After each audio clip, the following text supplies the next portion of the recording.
Hello, baseball fans, and welcome to Veterans Field for this crosstown rivalry game between the Waco Lions and the University Trojans. I'm Lark Smith here to bring you the play-by-play story of this inter-city rivalry between a couple of teams that are looking for their first district win at the end of round-robin play in District 18-5A. The Waco Lions, the visiting team on the scoreboard, comes in with a record of 7 wins, 7 losses, and 3 ties. They're 0-5 in district action. The University Trojans are the home team on the scoreboard. They are 5-13 on the year and also 0-5 in district action. The Waco Lions are coached by Sol Ross. His assistants are Andrew Hurtado and Shane Avance. This is the way he has filled out his lineup card for Waco High. Leading off, the shortstop, Chris Garcia. Batting second, the catcher, Robert Villa. Batting third is the second baseman, Tanner Haney. In the cleanup spot, first baseman, Adrian Gonzalez. Batting fifth is the pitcher, Andrew Acerny. Batting sixth is the third baseman, Ruben Torres. Batting seventh, center fielder, Dylan Flores. Batting eighth is the left fielder, Michael Stimson. And batting ninth is the right fielder, Juan Sanchez. Kyle Chapman is the head coach of the University baseball team. He's assisted by Ezra Martinez and David Rosas. This is the way he's filled out his lineup card. Leading off, the shortstop, Jordan Perez. Batting second, third baseman, Kevin Ibarra. Batting third is the first baseman, Christian Ibarra. In the cleanup spot and doing the pitching, Dylan Chapman. Batting fifth is the catcher, Julian Locke. Batting sixth is the designated hitter, J.D. Aguilar. He'll be pinch hitting for the left fielder, Brian Smith. Batting seventh will be the second baseman, Jordan Rodriguez. Batting eighth, the right fielder, Isaac Perez. And batting ninth, the center fielder, Andrew Rodriguez. Our umpires for tonight's game, behind the plate is Chris Blanton, and on the bases is James Jarman. Chris Garcia steps up to the right side to face the right-hander, Dylan Chapman. Chapman comes into the game with a record of 2 wins and 1 loss and a 1.85 earned run average. And first pitch swinging, Garcia sends a fly ball to the gap in right center field, and it'll fall in for at least 1. He'll stop after he rounds first base, and Garcia has a leadoff single. Now batting number 17, Robert Villa. So Garcia adding to his .326 batting average with that base hit, which is his 15th of the year. He's at first base for the catcher, Robert Villa, who'll bat from the left side, deep in the box, and a throw over to first base, and sliding back to the bag under the tag of Christian Ibarra is Garcia.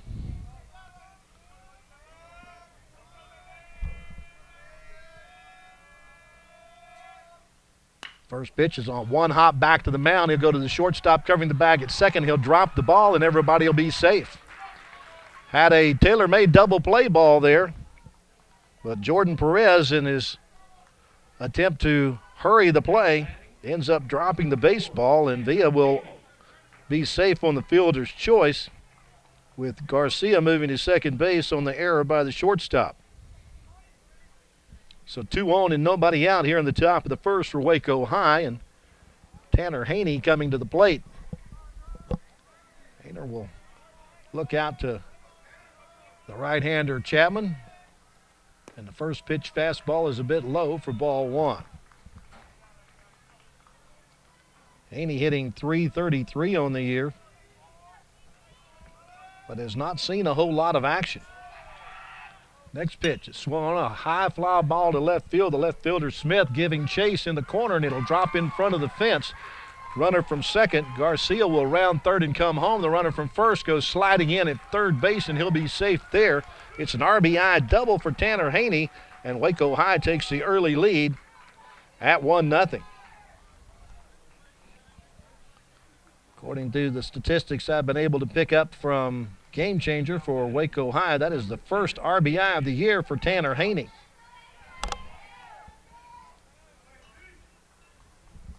So 2 on and nobody out, a run in, and now here's Adrian Gonzalez, the first baseman.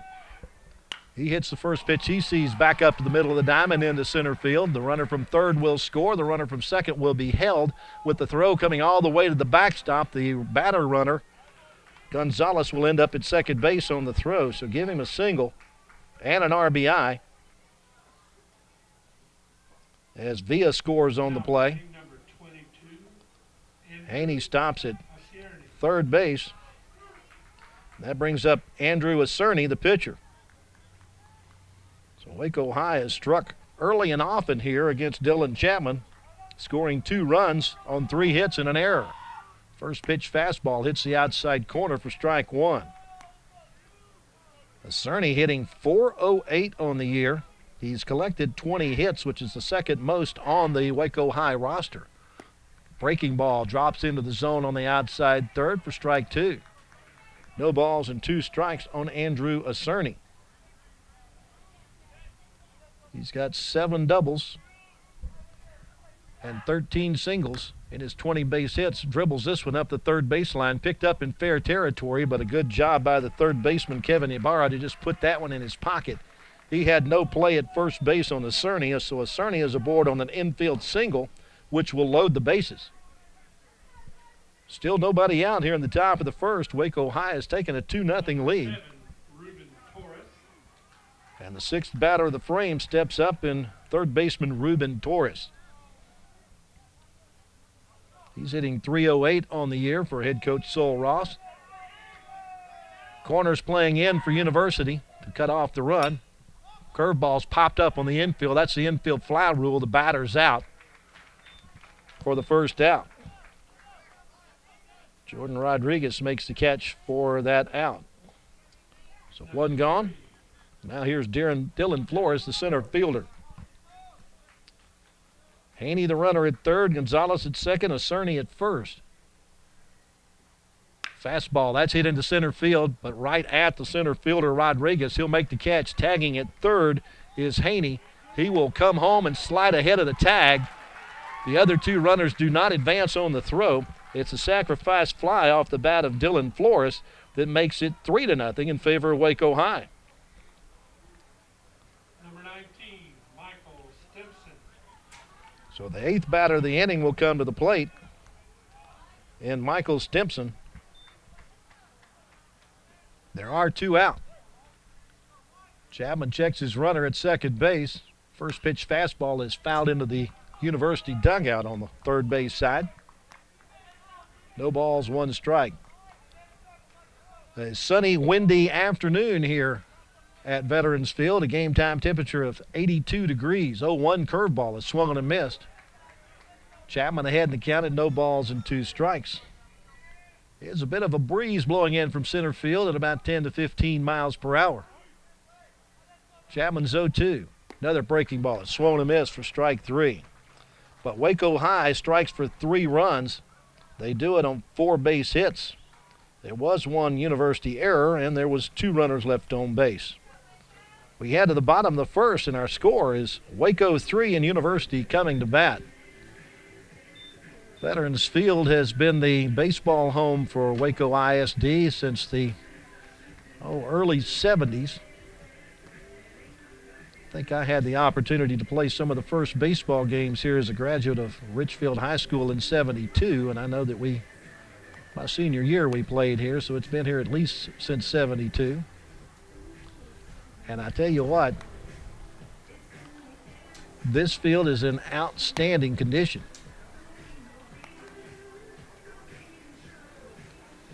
Earlier this month, or late last month, we recorded a game of softball just beyond the center field wall, and the softball field here at the facility has artificial surface now. And this field looks just as good as an artificial surface, but I'm told this will be the last year for the natural turf here at Veterans Field. And it's going to the new millennium and the fake grass next season. Andrew Cerny taking his warm-up tosses on the hill for Waco High. He's 1-2 on the year with a 2.54 earned run average. He has picked up 26 strikeouts against just 7 walks on the year. Now batting number 11, Jordan Perez. He's allowed 13 runs, only 11 of those are earned. In 30 1/3 innings pitched, he is the pitcher with the most innings under his belt for Waco High coach Sol Ross. Jordan Perez will lead it off for University. He'll be followed by Kevin Ibarra and then Christian Ibarra.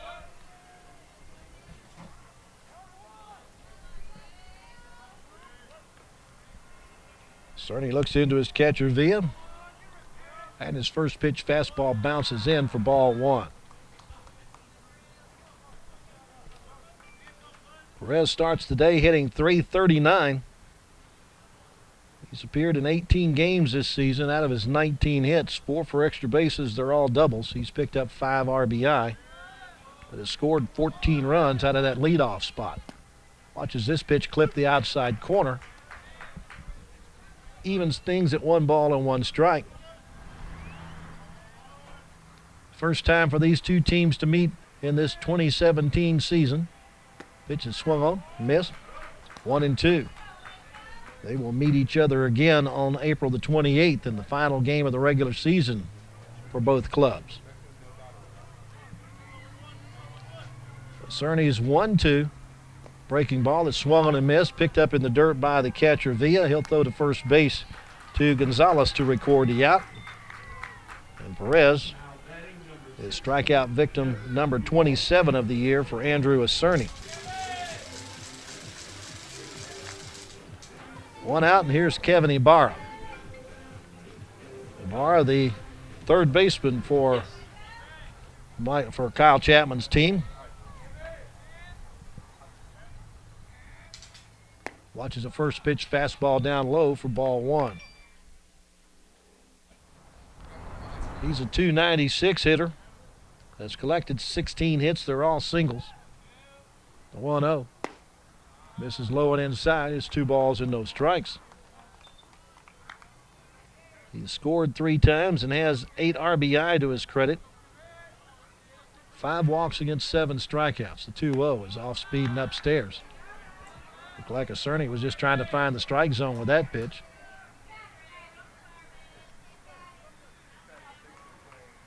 Three balls, no strikes. Catches the outside corner. Ibarra will have to retrieve his bat.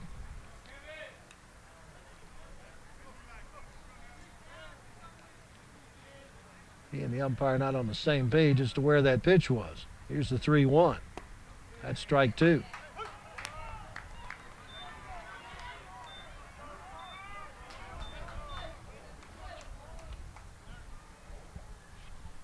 Three-2 is on the ground to the third baseman, Torres. He'll shuffle his feet and make a strong throw to first base for out number 2. Now batting number 17, first baseman. That'll leave it to first baseman Christian Ibarra to try to start a 2-out rally for the Trojans, trailing 3-0 here in the bottom half of the first inning.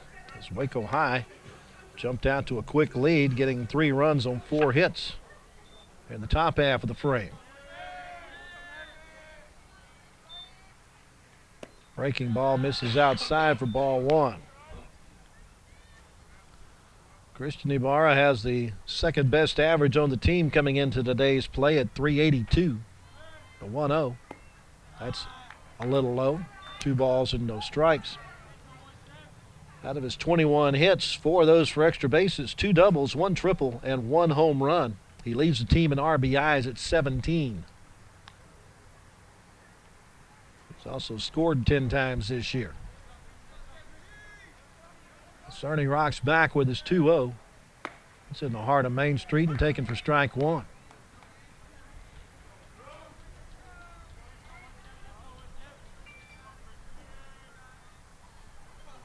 The 2-1, that's hit in the air toward right field, not very deep. Second baseman going out, right fielder coming in, and the outfielder, Juan Sanchez, calls off second baseman Tanner Haney to make the call and the catch for out number 3. For the Trojans in the first, it's 3 up and 3 down. No runs, no hits, no errors, and nobody left. So after 1, our score is Waco High 3 and University nothing. Waco High will send 9, 1, and 2 in the batting order here in the top half of the second inning. Set that University defense for you. In left field is Brian Smith.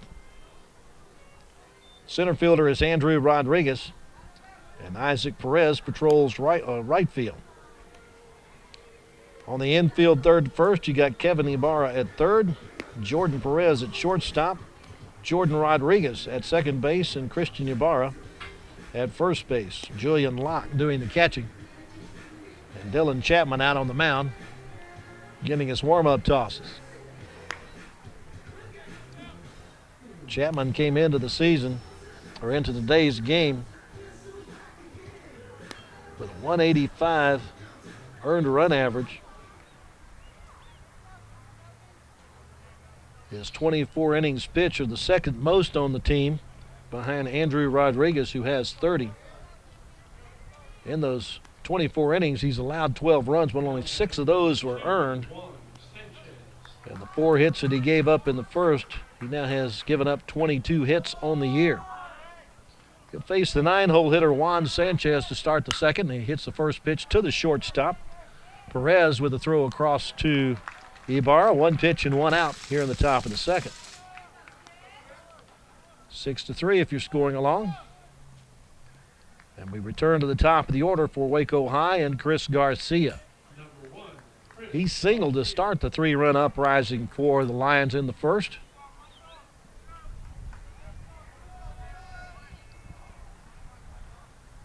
First pitch to him, a breaking ball that drops in for strike 1. Trojan outfield playing fairly straight away for Garcia. The 0-1 fastball just misses outside. Evens it up at 1 ball and 1 strike. Breaking ball hit toward the middle, and it's past the diving shortstop into center field. So Garcia has his second hit of the game. Number 17. His average is on the rise. He's now 16 for 18. Make that 16 for 45. He's now appeared in 18 ball games. So he's at first with 1 out, and here's Robert Villa, the catcher. He squares the bunt and fouls it off first base side, or third base side, over toward his head coach, Sol Ross.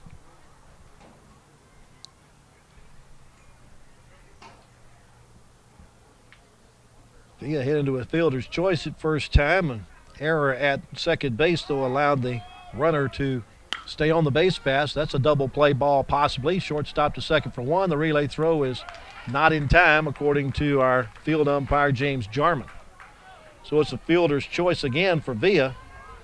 But this time, Garcia is retired 6-4 for the out at second base. 2 outs now in the top of the second, and now here's Tanner Haney. Number 4, Tanner Haney.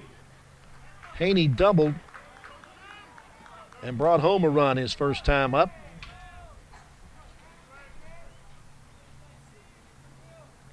Again, according to the stats I have, this is just the 3rd game in which he's appeared this year. Watches a first pitch breaking ball hit the inside corner for strike 1. Good look at the lead over at first base for Robert Villa. Chapman do his stretch. Breaking ball is foul tipped at the plate. The runner was off with the pitch. Villa's going to have to return to first base. Chapman has the batter in the hole at no balls and 2 strikes. Dylan's trying to work through a little shoulder problem. He's changed his arm slot a little to try to make it happen. Watches this pitch down low. Pretty good pitch on 0-2. Trying to get Haney to protect the plate.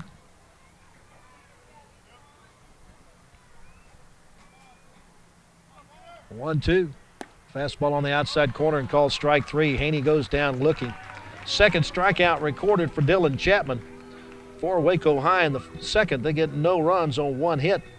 No University errors. And there was 1 runner left on base. Head to the bottom of the second. Our score is still Waco High 3 and University nothing. For University in the bottom half of the second, they'll send 4, 5, and 6 in the batting order to face Andrew Cerny, Dylan Chapman, Julian Locke, and J.D. Aguilar.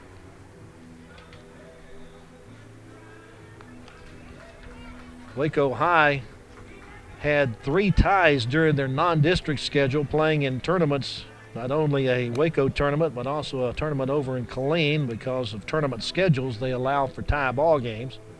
They started the season with a 7-0 win over Elgin. Then had a 3-3 tie with Bastrop before dropping a decision to Bastrop 19-7. Then came a 10-0 shutout of Colleen Shoemaker before tying Pflugerville-Conley 4-4. Then lost against Harker Heights 5-3, tied Marshall 2-2 before beating Shoemaker for the second time 12-0. And then finishing off that Killeen tournament with a 13-0 win over the Kangaroos of Killeen. They also had non-district games against Austin Crockett and Rockdale and pitched some shutouts in that one.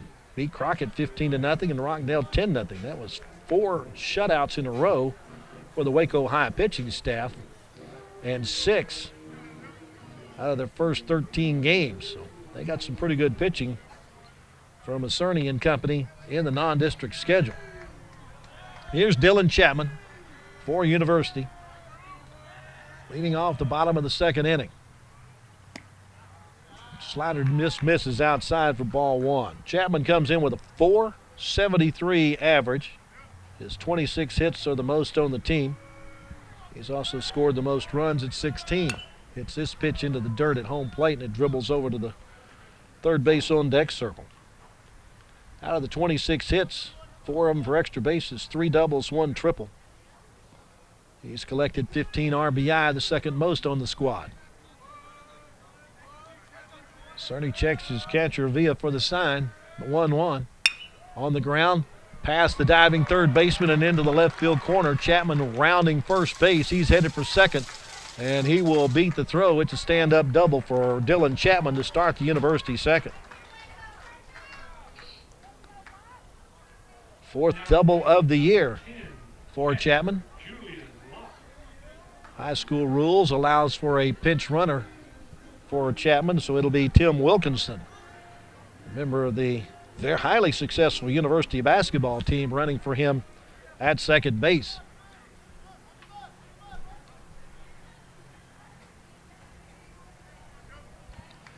He's in scoring position for the catcher, Julian Locke. Locke, the hearing impaired youngster who has an interpreter with him at all his events. He also played football for Keith Willis's football team last couple of years. A throw to second base. Chapman dives back in ahead of the tag by the shortstop Garcia.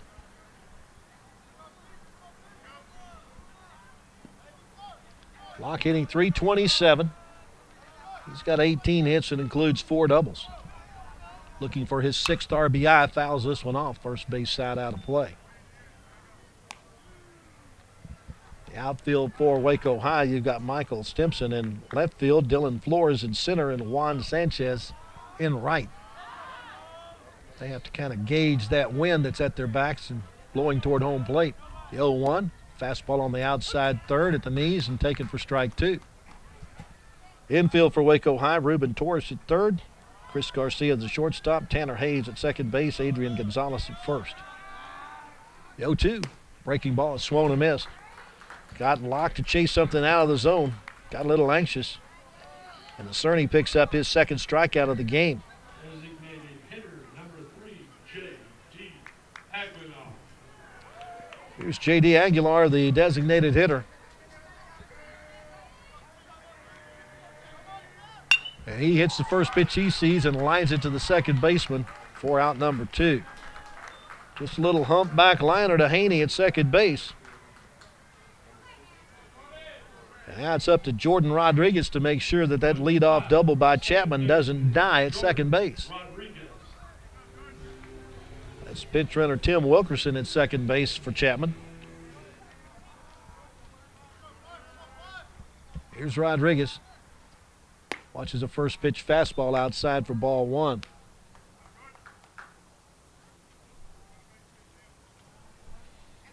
Rodriguez just hitting .167 on the year. 6 hits and 36 at bats, but 2 of those 6 hits are doubles. Hits this one through the 6 hole into left field. Wilkerson is going to be stopped with a nice throw to the cutoff man by Stimson. But it's a single for Rodriguez. It puts runners at the corners with 2 outs for Isaac Perez. Number 8, right fielder Isaac Perez. So Perez with a chance here to close the gap. University trailing 3-0 here in the bottom of the second. Perez hitting .214. Got 9 hits. That includes a double. Looking to add to his 4 RBIs, and he's scored 4 runs on the year. Batting in the 8th spot in the order for head coach Kyle Chapman. Cerny works from the stretch. Pitch out. Nobody going anywhere. Nothing on. Villa wanted to make sure everybody was going to stay where they are. Now the head coach for University, Kyle Chapman, rolls through a new series of signs down at third base. Let's see if he sends Rodriguez in motion from first. The 1-0. Line down the left field line, but it is hooking foul. Got around on a changeup. Delivered it deep, but couldn't keep it between the lines. Count runs to 1 ball and 1 strike. Sun has set enough that there's no longer any shadows on the field, and the light's starting to take effect. The 1-1 outside. Looked like Villa was looking for a possible snap throw to first base. Decided against it.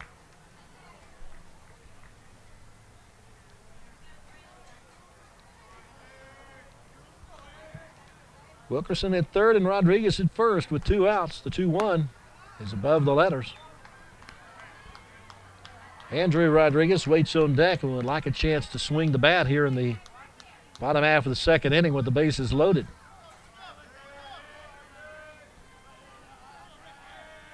The 3-1. Going outside, ball 4. It's the first walk issued by Cerny. Loads the bases for University. Brings up the 9-hole hitter, Andrew Rodriguez. Conference on the mound between the infielders and the pitcher. Trying to make sure everybody's on the same page with this bases loaded situation. There are 2 outs, so there's a force out at any base. Andrew Rodriguez steps up, hitting 132, just 7 hits, but 2 of the 7 are triples. Watches the first pitch clip the outside corner for strike 1. He has scored 14 runs as he's walked 7 times to go along with those 7 base hits.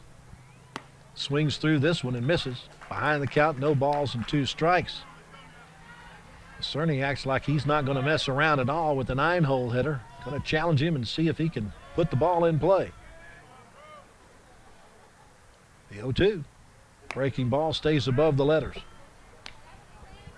Could not get Rodriguez to chase that one.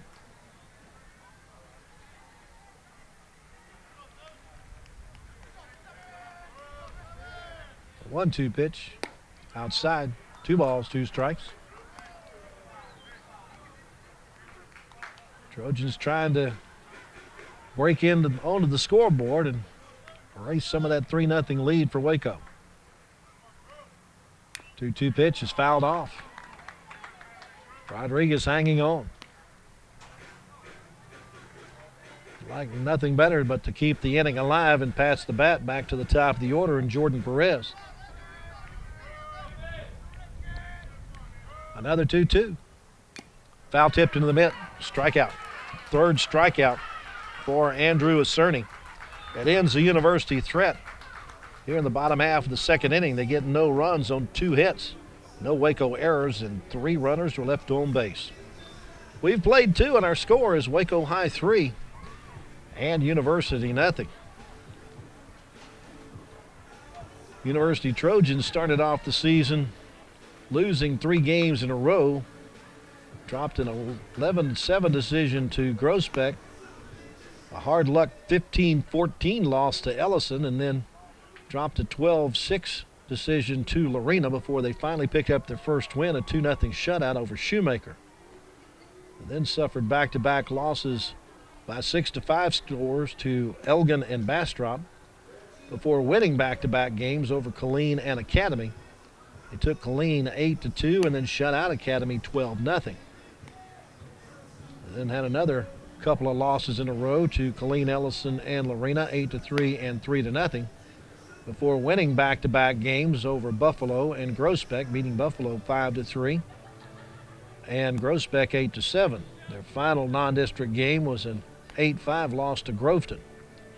Since then, both of these teams have lost their first 5 games in District 18 5A action, so they're looking for their first district win as they complete the first half of the round-robin action in District 18 5A tonight.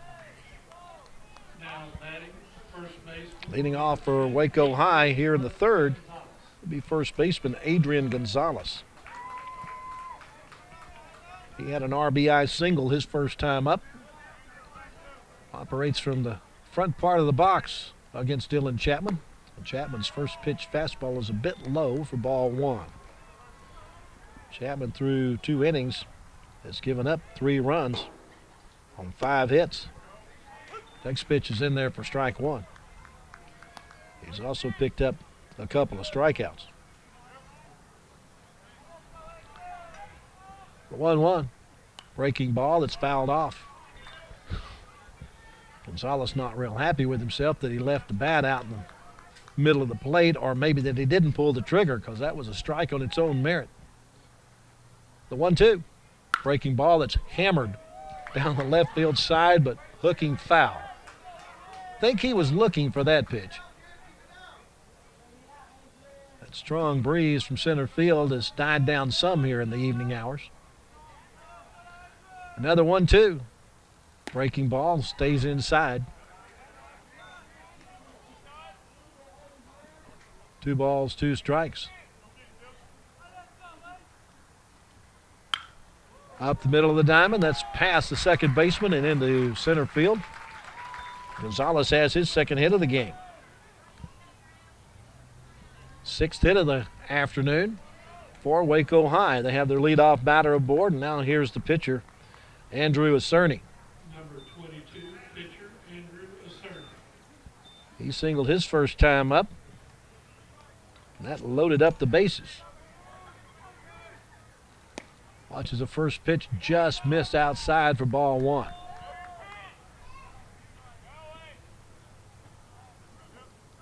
Cerny's base knock gives him 21 for the year now. That's the second most on the Waco roster. Ground ball that's fielded by the pitcher. Chapman will go to first base and get the out there. Might have been able to get the lead runner, but was not going to get the double play, so he decided to go ahead and make sure the 1 out at first base. Well thought out play there by Dylan Chapman. Number 7, third base. So runner at second, 1 out. Now here's Ruben Torres, who's 0 for 1 with a pop up to second base his first time. First pitch is a bit low for ball 1.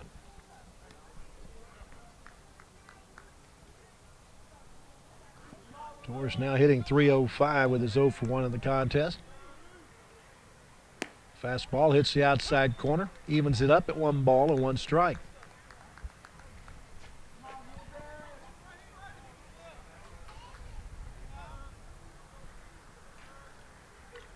One breaking ball stays inside. Good job by Torres to turn the shoulder and get out of the way of it.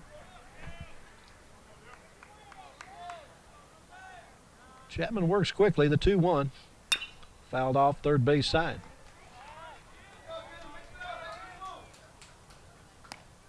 After tonight, University's next action will be back here at Veterans Field against Temple. Waco High will go on the road to take on A&M Consolidated. 2-2. Another breaking ball that hits him. That one just didn't quite have the break in it, and Torres couldn't necessarily get out of the way of it. Don't think he really tried all that hard. Nothing says you don't have to move out of the way, you just can't move into it.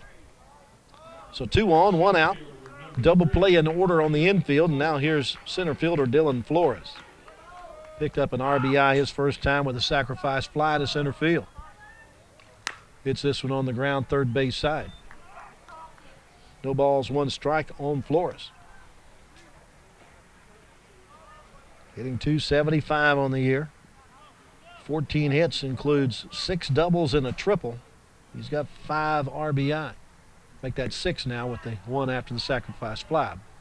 That pitch is low. 1 ball, 1 strike. Good look at Adrian Gonzalez out at second base. Looking to be in the next run for Waco High. Foul tipped at the plate. 1-2 the count.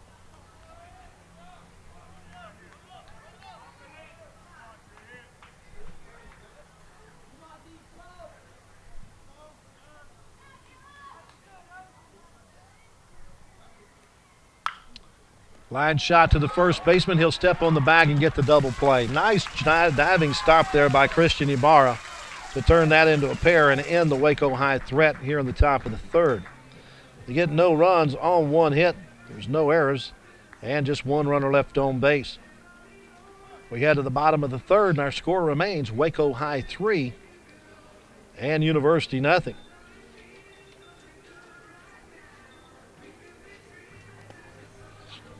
For University in the bottom of the third, they'll have their leadoff batter Jordan Perez, followed by Kevin Ibarra, and then Christian Ibarra.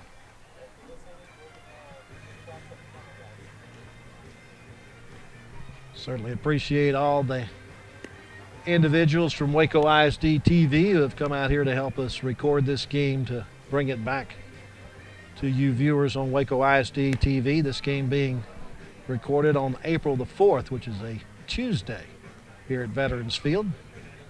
We'll give you a chance to meet our crew here in just a little bit. Now batting shortstop, number 11, Jordan. Here's shortstop Jordan Perez. He was the first of 3 strikeout victims for Andrew Cerny in the first inning. Cerny has allowed no runs on a couple of hits through the first 2 frames. High school baseball played to 7 innings, unless, of course, you get extra innings. And I suspect there's a 10-run rule after 5.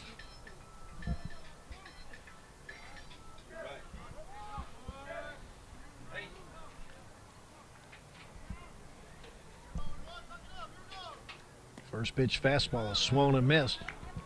Also missed by the caster Villa. Nobody on, no harm, no foul.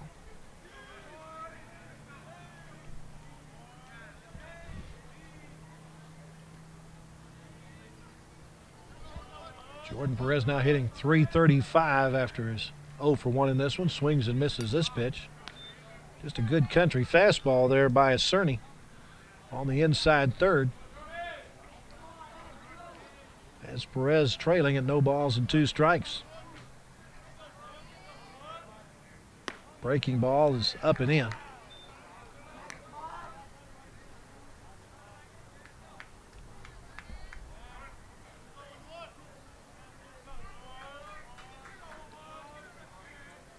That 1-2. High and away. I believe this is the first season that they've started pitch counts for pitchers. Who's keeping track of pitches? The coaches, or we actually have somebody who is designated to keep track. 1 hopper to the shortstop, Garcia. Let's throw across the diamonds on the money. And there's 1 gone. Now batting third baseman, number 16, Kevin Ibarra. Here's the third baseman, Kevin Ibarra. He grounded out to his counterpart, Ruben Torres, his first time up.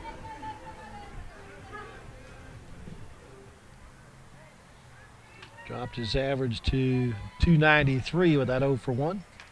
Watches the first pitch up and in for ball 1.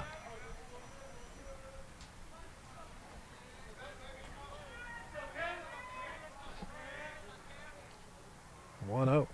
Foul tip all the way to the backstop.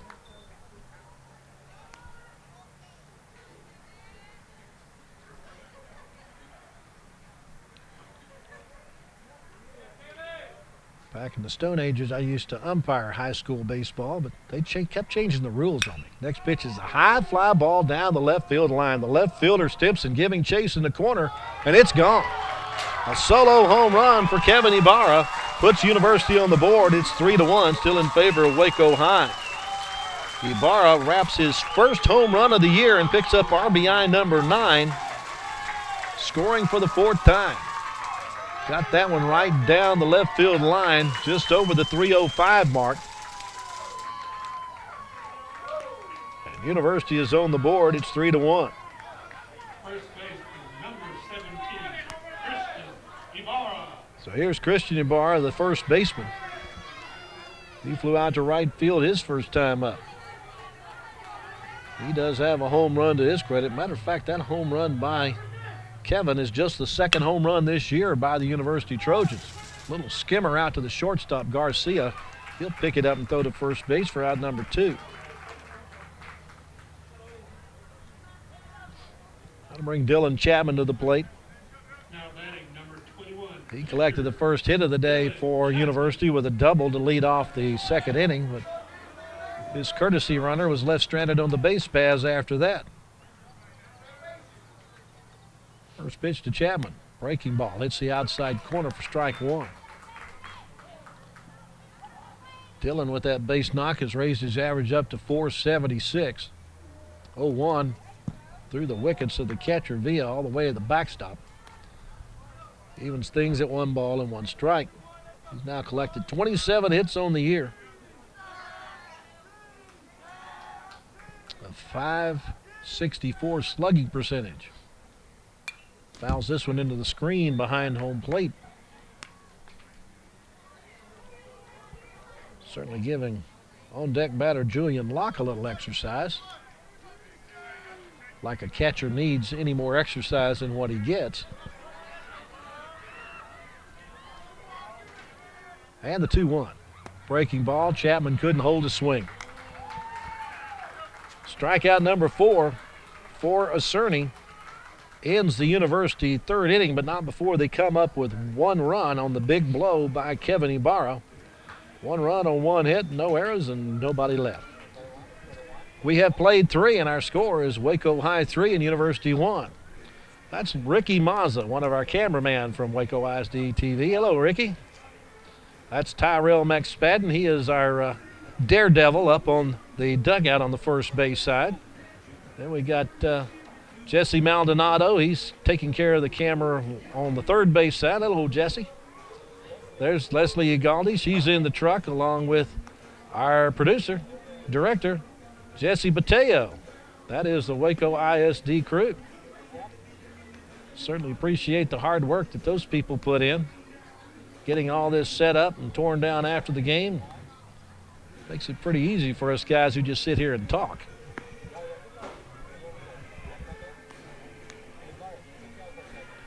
There you go. Hey, I'm way up here in the air-conditioned press box. I'm not sure.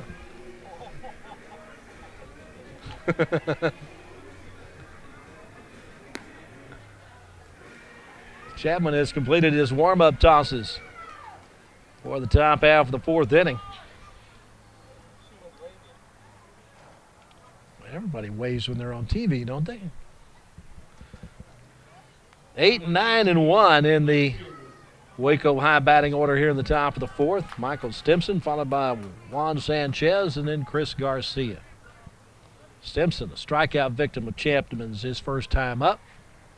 Watches a slider low and away for ball 1. Dillon has picked up a couple of Ks in this one.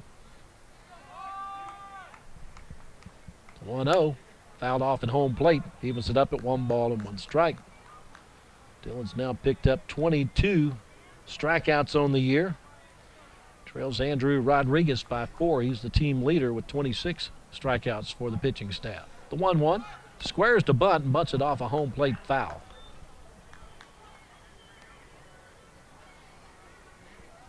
Stimson looking to maybe use his speed to get aboard. But behind the count now, 1 ball and 2 strikes. Not sure when they finally put lights on this field. I know when we first played on it back in the early 70s, there was no lights on Veterans Field. 1-2. Outside. 2 balls and 2 strikes. Not on this field. We never had a night game my senior year in high school. Not at least not at this field. Next pitch, swung and missed in the dirt. It's going to be picked up by Locke. He'll step inside, and a good scoop at first base by Ibarra will complete the strikeout. Strikeout number 3 for Dylan Chapman.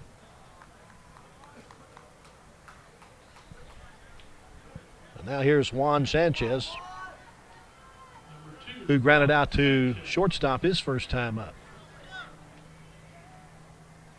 Foul tips the first pitch off the mask and all the way to the backstop. Yeah, I played here back in the Stone Ages. We did have lights at the old Kiwanis field, which is now the softball fields that are behind Cesar Chavez Middle School. That's what it used to be, the high school field for Waco ISD. Curveball, swung and miss. No balls and 2 strikes.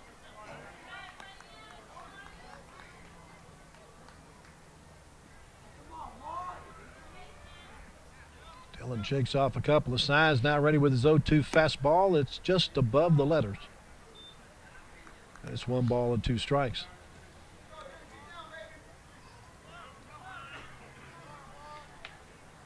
Another 1-2. That's down low, 2-2. Been some exciting playoff games played here at Veterans Field over the years. Remember David Clyde pitching here against us in 1972. The 2-2. Curveball, swung and missed, strike 3. That also bounced in, so Locke will have to throw down to first base to record the out there. Back-to-back strikeouts gives Chapman 4 now on the day. 2 outs and back to the top of the order.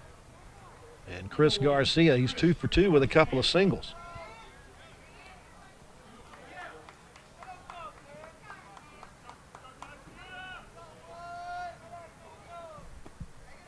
First pitch misses low for ball 1. Going back to that first inning where Chapman gave up 3 runs on 4 hits. There was an error in the inning, so just 1 of those 3 runs is earned. Next pitch is fouled off. He was up at 1 ball and 1 strike. Yeah, Jack Stanley, he's the guy that makes sure that this field looks so good, as well as the rest of the facilities here at the athletic complex. Jack came to town to play baseball for McLennan College back in the mid-70s, or maybe it was early 80s. Next curveball misses outside. I guess it was the early 80s that Jack was out at MCC. Played on one of the first McLennan teams that went to the JUCO World Series. Here's the 2-1. Misses inside, 2 balls and 2 strikes. I believe Jack played on that 80 team with Dave Van Horn and others.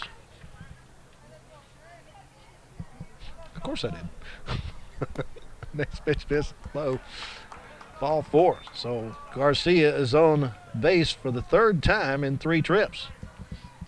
Getting a hard time here in the press box because I didn't mention that David Clyde struck me out in high school. That's why I'm in the high school record books. If it wasn't for me, it'd only be 386 strikeouts for Clyde in his career.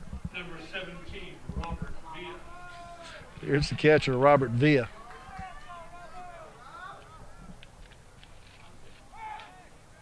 Throw over, and he's back sliding in head first. Did get to meet David Clyde much later after he played for the Rangers. I had a autograph signing deal for him, and I walked up to him and said, "You struck me out in high school."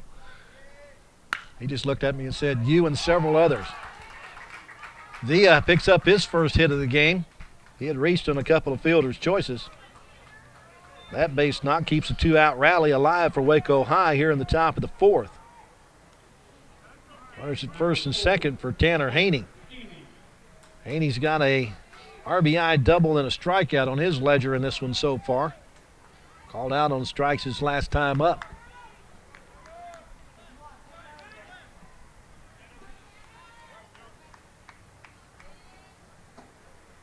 First pitch, nope. Time what we call a balk. Yep.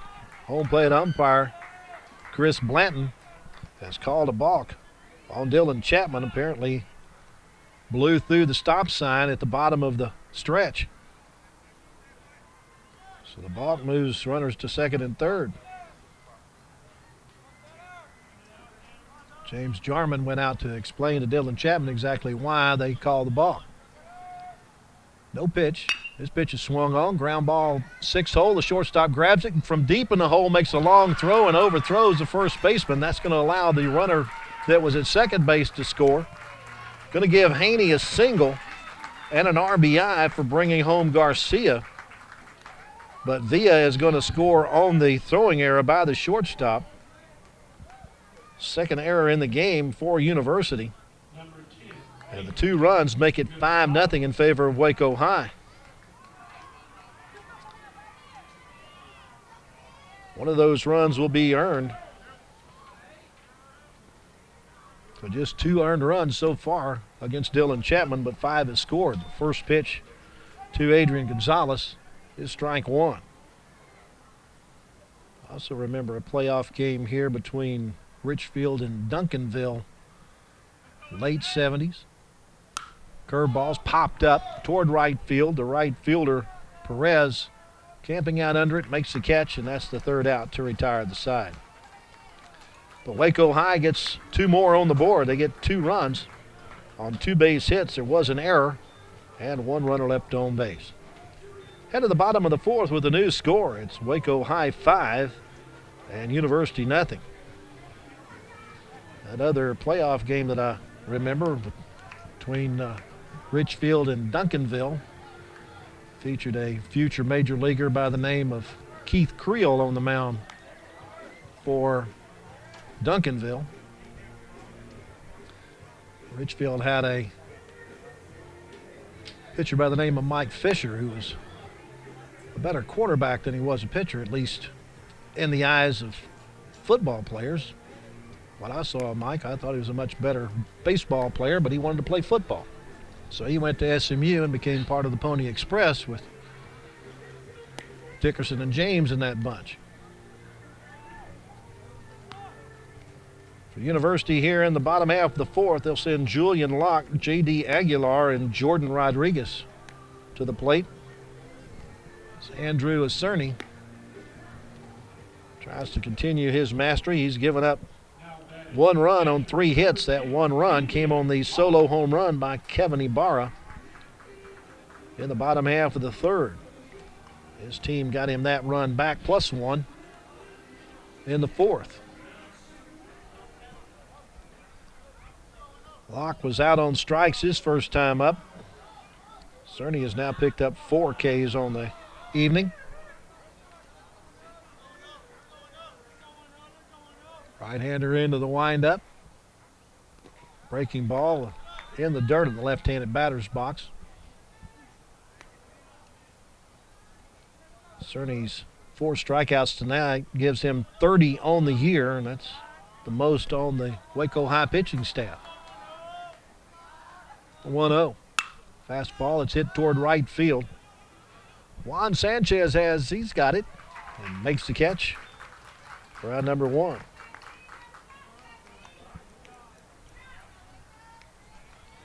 Now here's J.D. Aguilar. He is the designated hitter, hitting for the left fielder, Brian Smith. First pitch fastball is the outside 3rd above the knees for strike 1.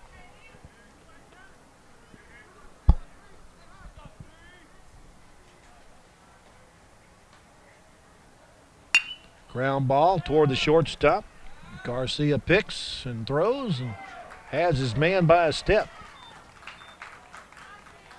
2 gone. 3rd assist for the Waco High shortstop in the last 5 outs. Here's Jordan Rodriguez, the second baseman. He has 1 of the 3 Trojan hits. It was a 2-out single in the second, but he was left stranded on the base paths.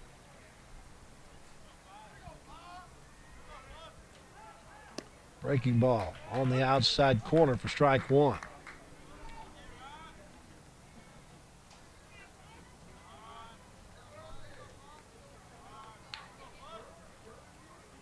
Another breaking ball, swung and miss. No balls and 2 strikes. Got to believe after some of these high school baseball coaches get used to the idea of pitch counts, they'll start sending their batters to the plate with a different attitude. Next pitch is swung and miss, strike 3. 3 up and 3 down as Cerny picks up his 3rd strikeout of the game. and gets his second 3-up and 3-down frame of the contest. No runs, no hits, no errors, and nobody left for the University in the fourth. Head of the fifth in our score. Waco 5 and University 1. You got to believe that some of these coaches will start asking their batters to take a few more pitches, try to run up pitch counts, and maybe get some of the better pitchers out of the game early.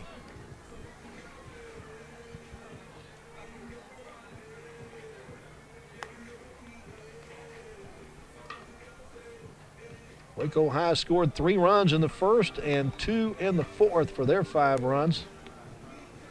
Trojans' only run came in the third on that solo home run by Ibarra. Chapman has gone the distance on the hill for University. Through 4 innings so far, he's allowed 5 runs, only 2 earned on 8 hits. He has walked nobody. Take that back. He's walked 1 and struck out 3.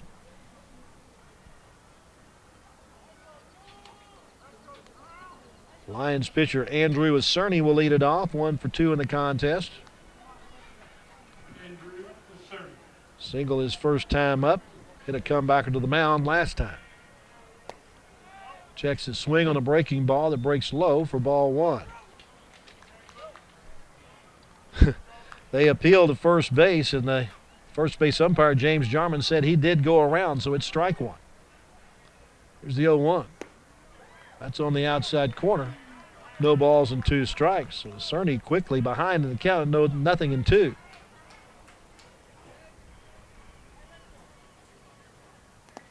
Chapman comes with a roundhouse curve that bounces in the left-handed batter's box. Nice job by catcher Julian Locke to keep that in front of him.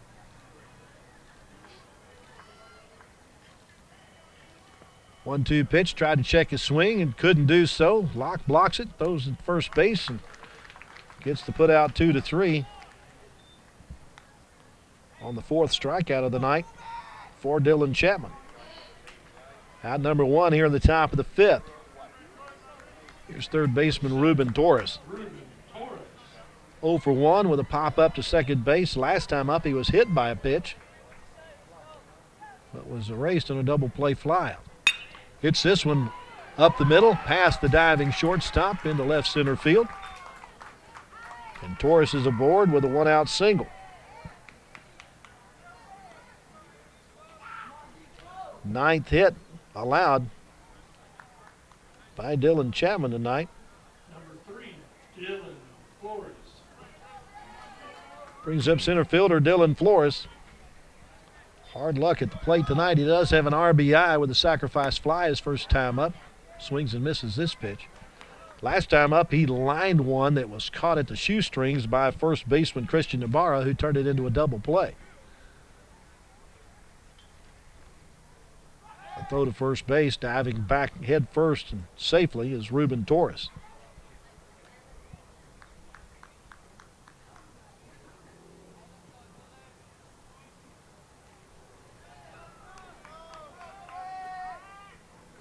Breaking ball that's hammered to left field. Going back is Smith, and he will make a running catch. The runner from first, Torres, was 3/4 of the way to second base. He'll have to retreat. A nice job by Brian Smith to chase that one down for out number 2. Number 19, Michael Stimson. So here's Michael Stimson, 0 for 2 with a couple of strikeouts.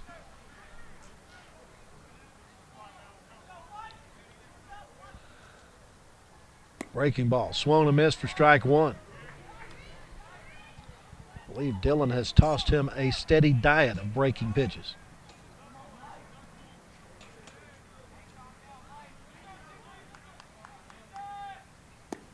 There's a fastball, but a bit low.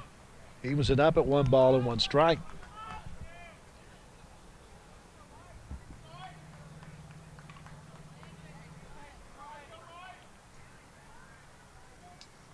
One hits him in the back. not necessarily what Dylan wanted to happen there. That's the second hit batsman he's had in the game. He does have 2 out, but the Lions have 2 on. They were able to score a couple of runs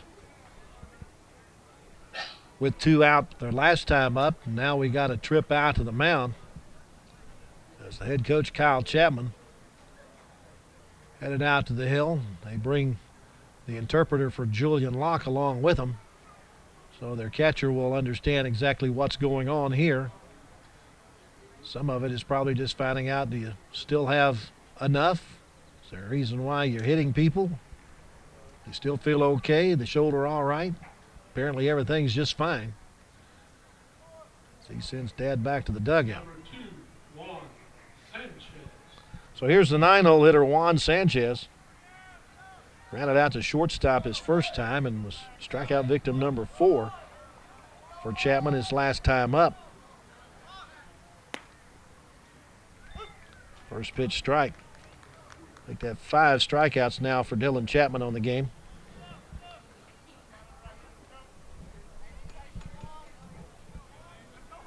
Check of the runner at second, the 0-1. Breaking ball is fouled into the screen. Chapman a pitch away from getting out of the mini jam here in the top half of the 5th.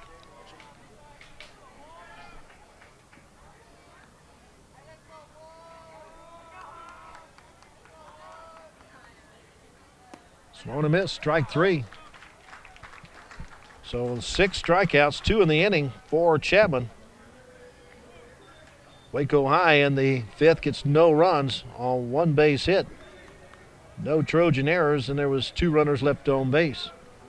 Head to the bottom of the 5th, and our scores: Waco High 5 and University 1. There you see a crowd on hand here at Veterans Field for tonight's contest. Good contingent of fans for both University and Waco High have made it out here to the south end of New Road. This complex has really grown over the years. I mentioned that back in the early 70s is when Veterans Field was first located here, and this was the only thing here at the time. Now you've got 2 baseball fields, 2 softball fields, and a football stadium all here right next to the Veterans Hospital on the south end of town.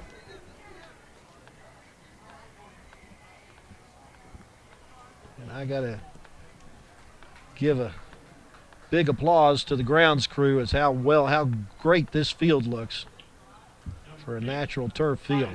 They have done an outstanding job this year.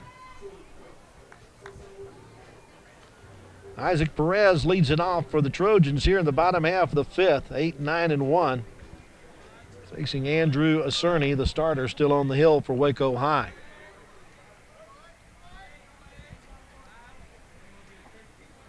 First pitch fastball's in the heart of the plate for strike 1.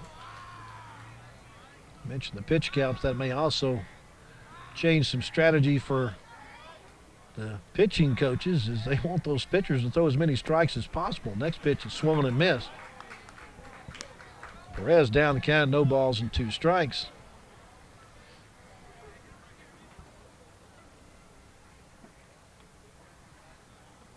But if Augie Garrido was coaching high school baseball nowadays, he would have his batters taking a lot of pitches. Curveballs outside, 1 ball, 2 strikes.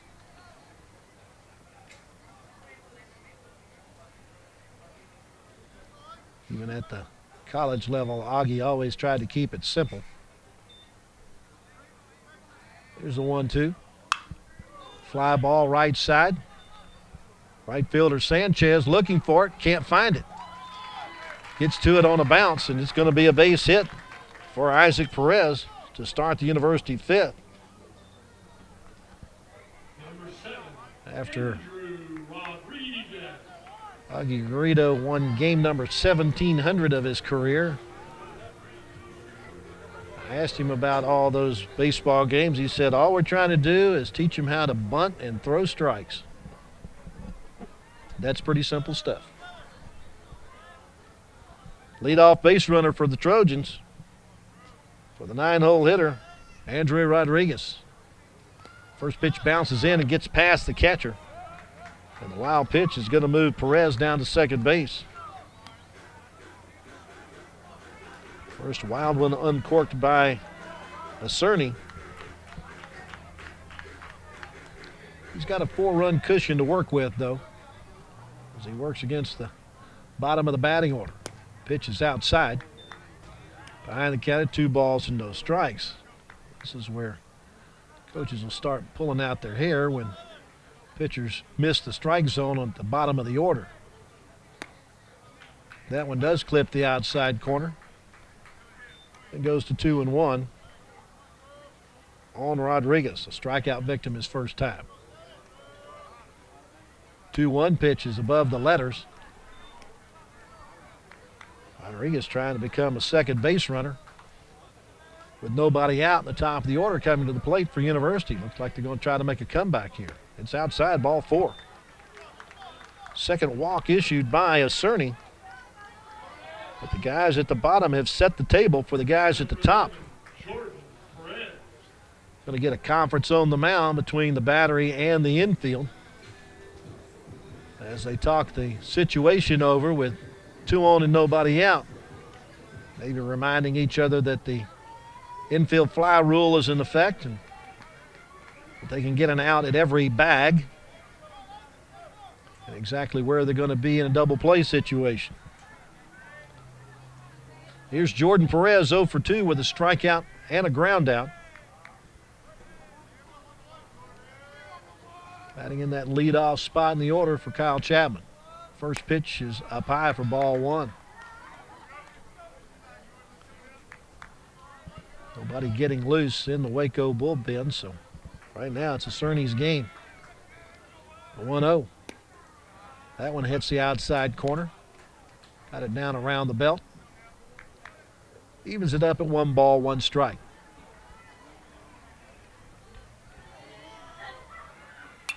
Pop up behind home plate. Gonna get out for strike 2.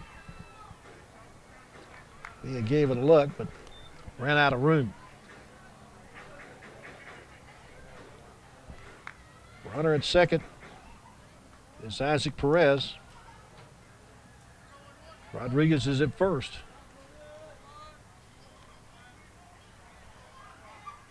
Pitch is outside. Count goes to 2 balls and 2 strikes. Don't look now, but Kevin Ibarra sits in the on-deck circle as the potential tying run. He went deep his last time up. 2-2 pitch. On the outside corner, call strike 3. Perez goes down looking. 6 strikeouts now for Cerny. Out number 1 here in the University 5th. And now here's Kevin Ibarra, who's accounted for the only run for the Trojans so far with a solo homer his last time up. First trip to the plate, he grounded out to third base. Now we are going to get some warm-up action in the Waco High bullpen. A throw to second base, back standing on the bag is the runner Perez. Julian Rodriguez, the right-hander, warming up in the bullpen for Waco High.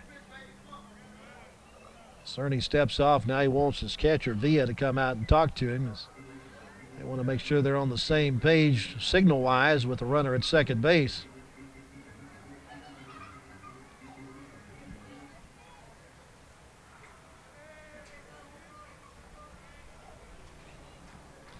Ibarra steps back in. He's at the front of the box, watches a breaking ball break into the left-handed batter's box.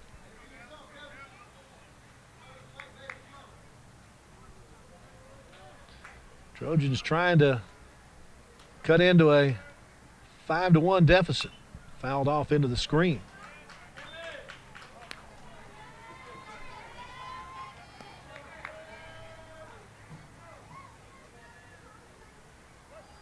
One ball, 1 strike count on Kevin Ibarra. Fastball is outside. Ibarra won't chase it. Good command of the strike zone there. Not to chase that one.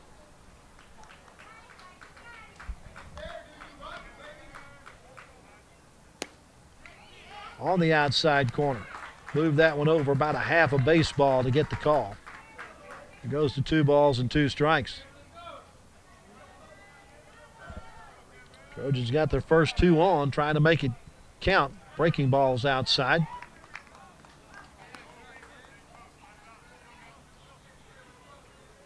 Now here comes the money pitch of the inning. 3-2 count with 1 out and 2 on. On the ground up the middle. Shortstop will get to it near the bag. Flip to the second baseman, and the play is missed. The runner from second will come home. So it's a fielder's choice for Ibarra. No RBI, though, with Perez scoring on the play to make it 5-2. Still in favor of Waco High. Rodriguez going to be safe at second. On the error by the shortstop. It was a situation where he just needed to get the out at first base and not worry about anything else. He just was not in position to make that play at second. Line drive past the third baseman into left field. Runner from second, Rodriguez, headed for home, and he will slide in head first. A throw to second base gets away. Now we got the Chinese fire drill going. The throw back from right field gets past the third baseman, and everybody else moves up. The University gets another run.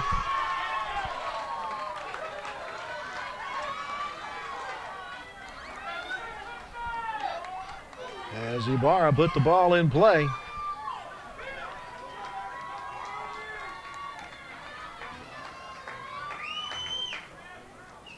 Kevin Ibarra ends up at third base. And Christian Ibarra is down at second. That's going to bring a conference out on the mound with the head coach, Saul Ross. So the table setters have scored. Trojans have 2 runs in the inning on a couple of hits and also a couple of Waco High errors.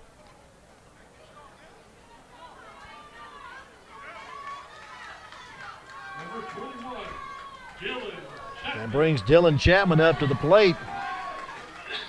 Dylan represents the go-ahead run for the Trojans here in the bottom half of the 5th inning. He doubled his first time up, struck out his last time. First base is open. Let's see if they're going to put him on.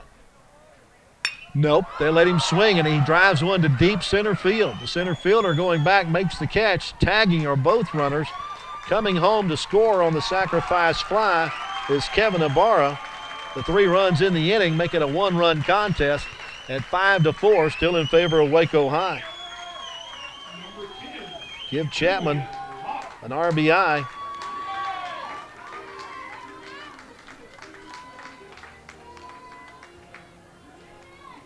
And now you have runners at the corners with 2 outs. And the pitch is swung and missed by Locke.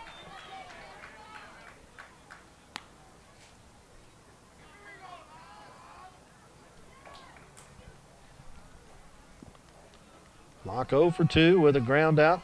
A fly out and a strikeout. 0-1. Bounces in, gets away from the catcher, but not far enough for the runner to advance. Tying run just 90 feet away for University.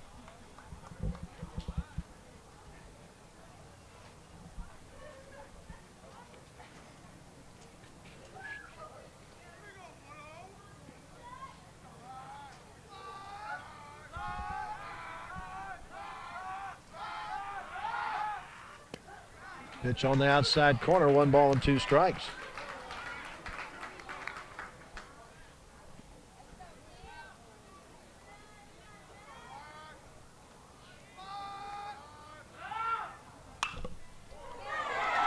Ground ball inside the bag at first will score the tying run. Locke will stop at second base, and the Trojans have come all the way back to tie this up at 5 apiece with a 4-run 5th.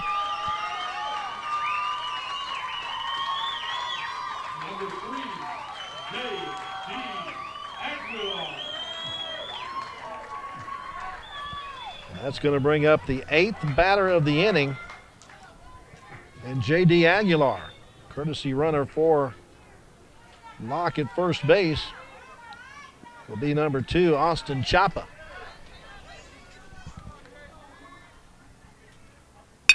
First pitch ground ball to the third baseman. Throw across is in time, and that will end the inning, but not before the Trojans get back into this one, as they score 4 runs. I believe they did it on 3 base hits. There was a couple of errors in the inning, and there was 1 runner left on base. We played 5, and our new score is Lions 5 and Trojans 5.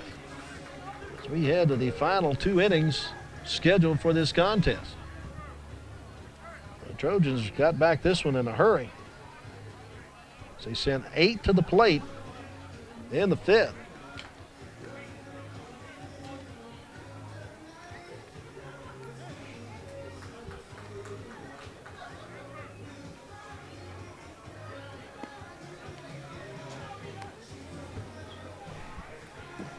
Now Dylan Chapman out there trying to hold Waco high. No more runs.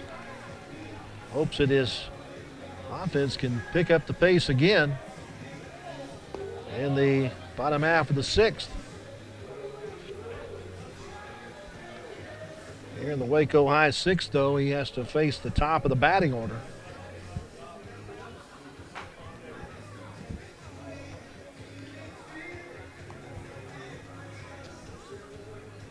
And that's where all 5 of the runs for Waco High have scored is from the top 3 in the order. Now, baby, with the game back even at 5 apiece, see some new life from Chapman. Here's Chris Garcia. He's 2 for 2 with a couple of runs scored on a couple of singles and a walk.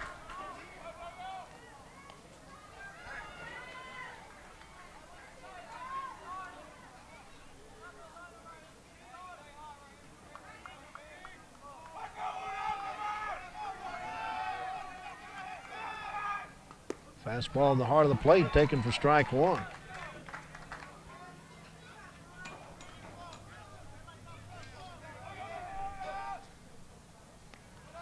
Held on to that one a little too long, missed the release point. 2 hits tonight for Garcia, gives him 16 on the year. Only 3 of those for extra bases, 3 doubles. Fastball misses low. It's 1 ball and 2 strikes. Garcia, Villa, and Haney, the first 3 for Waco here. Crowded foul past the third base coach, head coach Sullivan Ross.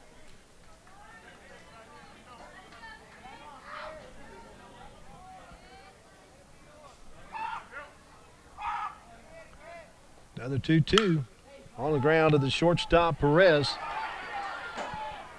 By the time he picks it up, Garcia beats the wrap. Another University error allows the base runner to reach. Number 17, Go ahead, run on with nobody out. Here's Robert Villa, the catcher. He has scored twice. He's reached on a fielder's choice twice, and he's also singled.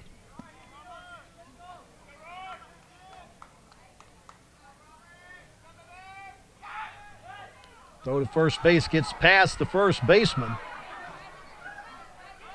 And headed down to second will be Garcia on the throwing error by the pitcher.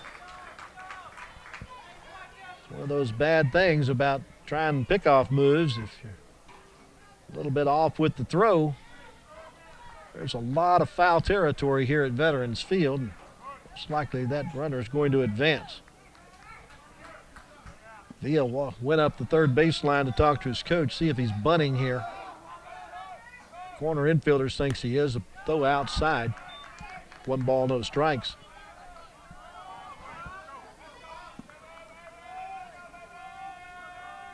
Go ahead and run at second base with no outs. Fouls this one off. Squared the bunt, then pulled back on the slash play.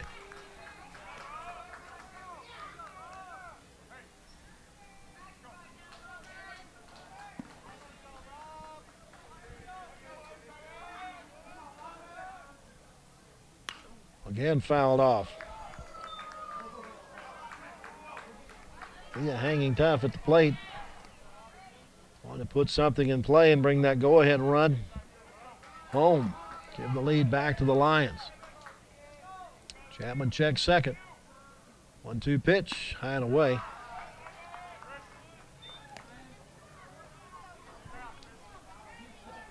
Right fielder Isaac Perez playing well over toward the line and right. A lot of room between he and the center fielder. Ball hit on the ground. First baseman can't backhand it. Chapman doesn't cover the bag, and all hands are safe. Going to give Villa an infield single on that. Can't necessarily give an error for the mental collapse for nobody being at first base to cover the bag. That's going to bring another trip out to the mound by head coach Kyle Chapman. Waco High has put their first two aboard here in the top half of the sixth.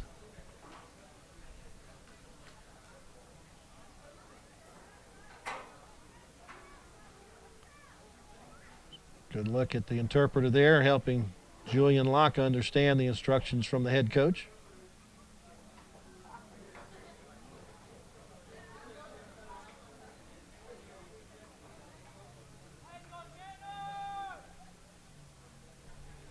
I don't see anybody warming up in the University bullpen just yet. Home plate umpire Chris Blanton gets out there to break up the conversation. Here's Tanner Haney. He is 2 for 3 with a double, a single, a run scored, and an RBI. He's also struck out once. Lions have runners at the corners with nobody out. First pitch fastball is at the knees for strike one.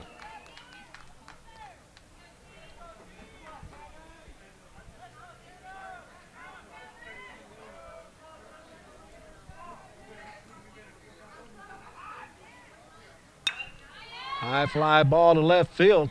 Left fielder Smith giving chase into foul territory and makes a sliding catch, tagging though at third, and coming home to score is Chris Garcia.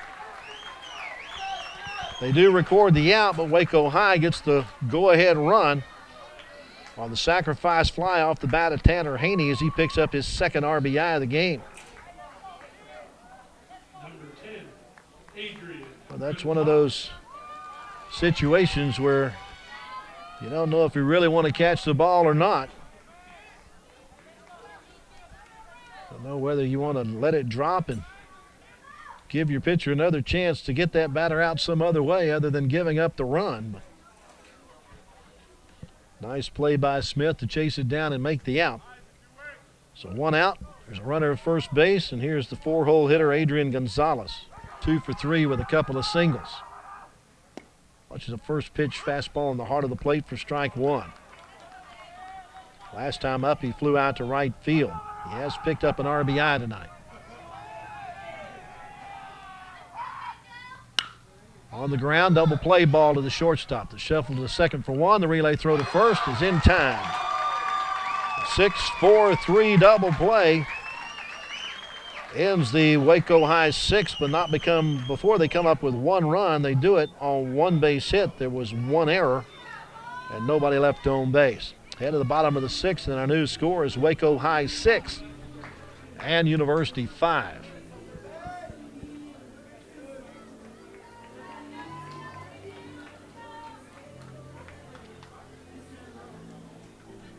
Just trying to catch up on my score sheet here. Waco High with 6 runs. I got him with 10 hits, I believe. 4, 5, 6, 7, 8. Yeah, 10 hits is what I got. I have University committing 3 errors so far. Waco High has left 7 runners on base to this point in the game. That's according to my score sheet, and I'm not the official scorer. University here in the bottom of the sixth will send the bottom third of the batting order to face Andrew Acerny. The starting pitcher still on the mound for Waco High. His team staked him out to a 3-0 lead. He did give up a solo homer to Kevin Ibarra in the third, but his teammates got that run back +1 to give him a 5-1 lead going to the bottom of the fifth. But last time around, University put 4 on the board, sending 8 batters to the plate in that fifth inning. Tied up at 5 apiece before Waco High was able to score a run in the top of the sixth to recapture the advantage. So here's Jordan Rodriguez, the second baseman. Has a single and a strikeout on his ledger tonight against Cerny. Breaking ball is swung and missed.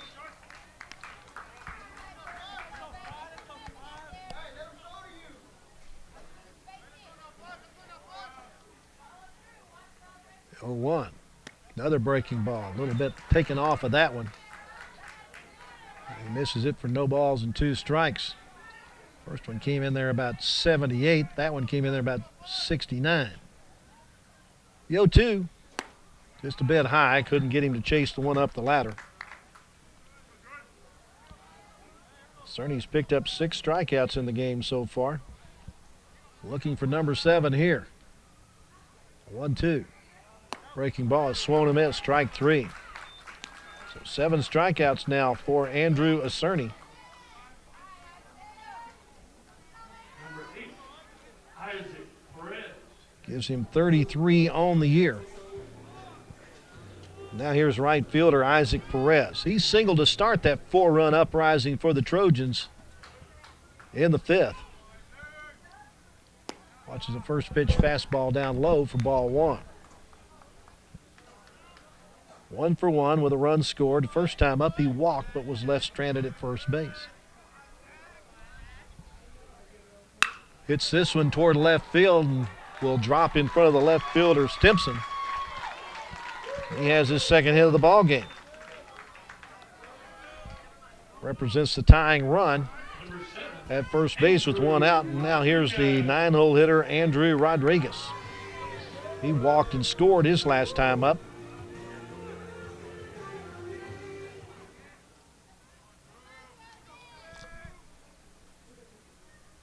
First pitch is up high for ball 1.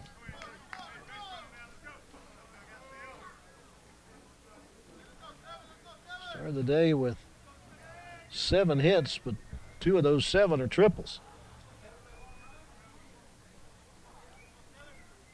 1-0 is up and in, and it clipped him. Got the sleeve on the left shoulder. And now it's a 1-out rally that the Trojans are getting started with the bottom 2 in the order.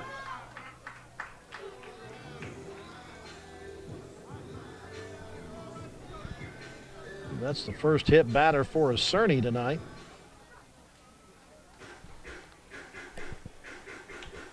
Right now, no warm-up action in the Waco pen. Jordan Perez gets a conversation with his head coach, Kyle Chapman, before his at-bat here. Let's see. 1 offensive timeout allowed the team in an inning. Perez is 0 for 3 with a couple of strikeouts and a ground out. Trying to come through here in the leadoff spot in the batting order. On the ground, past the third base bag and down the line. Coming home to score is Perez to tie the game. The runner from first, Rodriguez, will end up at third. It's an RBI double for Isaac Perez that ties this game up at 6 each. Number 16, Evan. Now the Trojans have 2 in scoring position with just 1 out. And a chance to take the lead. Here's Kevin Ibarra, who had a solo homer back in the third inning. Last time up, he hit a fielder's choice, but he also scored. Going to get a conference at the mound as the head coach, Sol Ross, goes out to talk to Andrew Cerny, as well as the entire infield. Trojans trying to grab the lead here in the bottom of the 6th, hoping that just 3 outs in the top of the 7th will produce their first district victory of the year.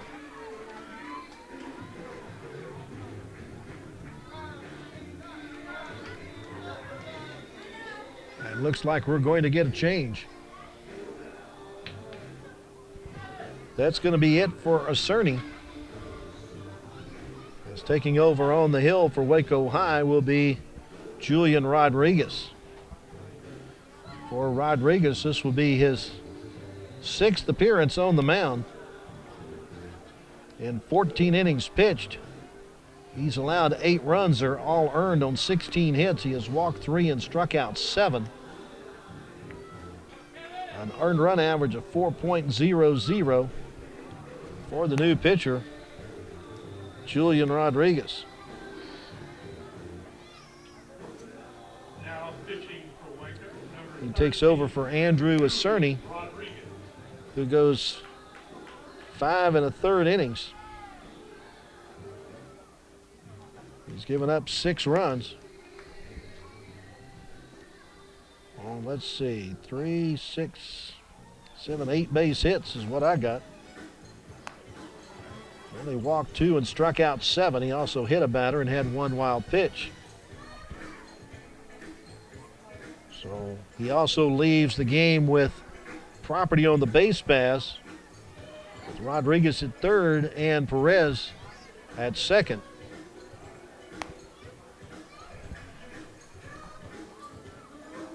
So he's hoping that Julian Rodriguez can retire the side without letting those inherited runners score. Otherwise, he'd be the pitcher of record for a possible loss.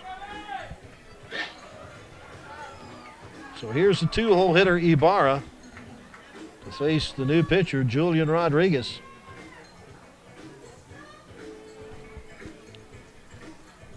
With 2 in scoring position.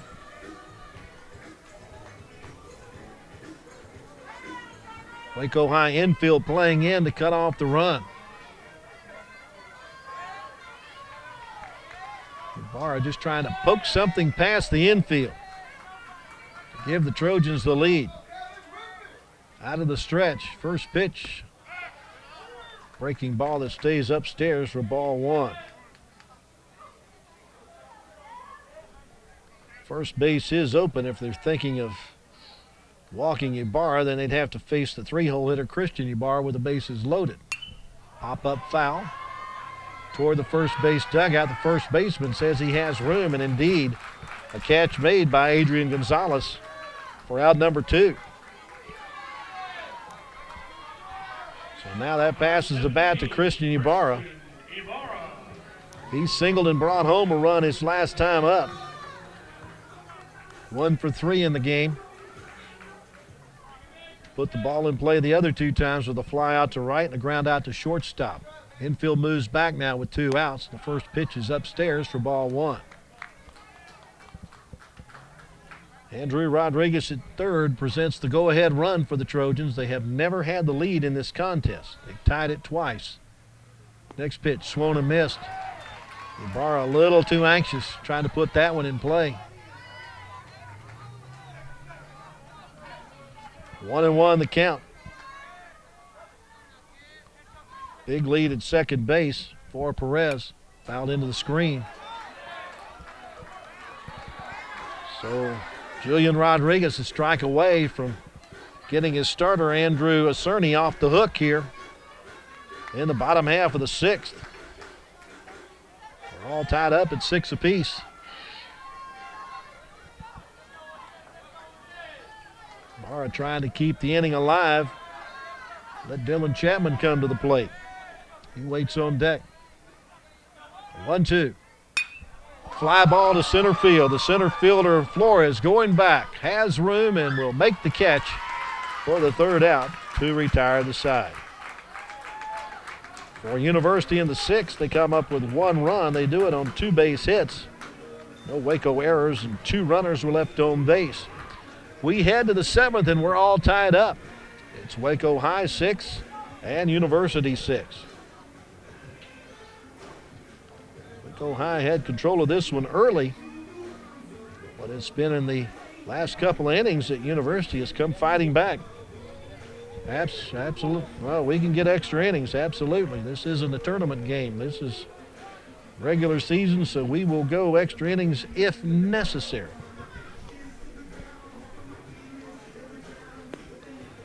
got Waco High, or excuse me, University with 6 runs on 8 hits. Got a couple of errors for Waco, and University has left 6 on base. Again, my scorecard is not official. Dylan Chapman back out on the mound. University starter trying to get the complete game here. He not only needs a 3 up, 3 down top of the 7th, but he needs a run in the bottom half of the inning from his teammates to pick up his 3rd win of the year. Came in at 2-1 and a 1.85 earned run average. Number 22. He'll face his counterpart, pitcher Andrew Cerny, to start the Waco High 7th. 5, 6, and 7 in the batting order for the Lions here against Chapman. Cerny is 1 for 2 with a single, a ground out to the pitcher, and a strikeout. First pitch is right back to Chapman. Makes the easy toss across. 1 pitch and 1 out here in the Waco 7th.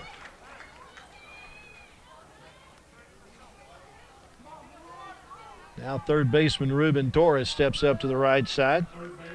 He's 0 for 2, or make that 1 for 2. A single his last time at the plate. He's also been hit by a pitch and a pop up to second. Watches a breaking ball clip the inside corner for strike 1.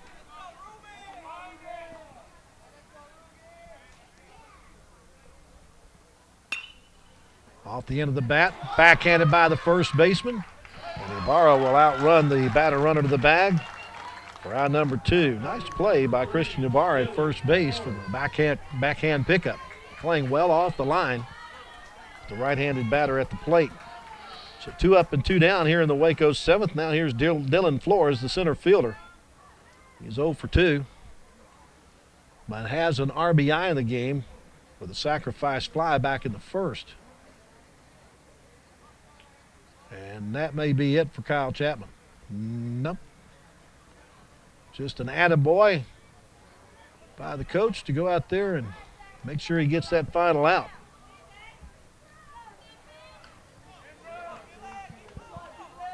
So here's Flores. Hit the ball in the air all 3 times. First pitch fastball is swung and missed for strike 1. That may be the most giddy up on a fastball we've seen from Chapman tonight.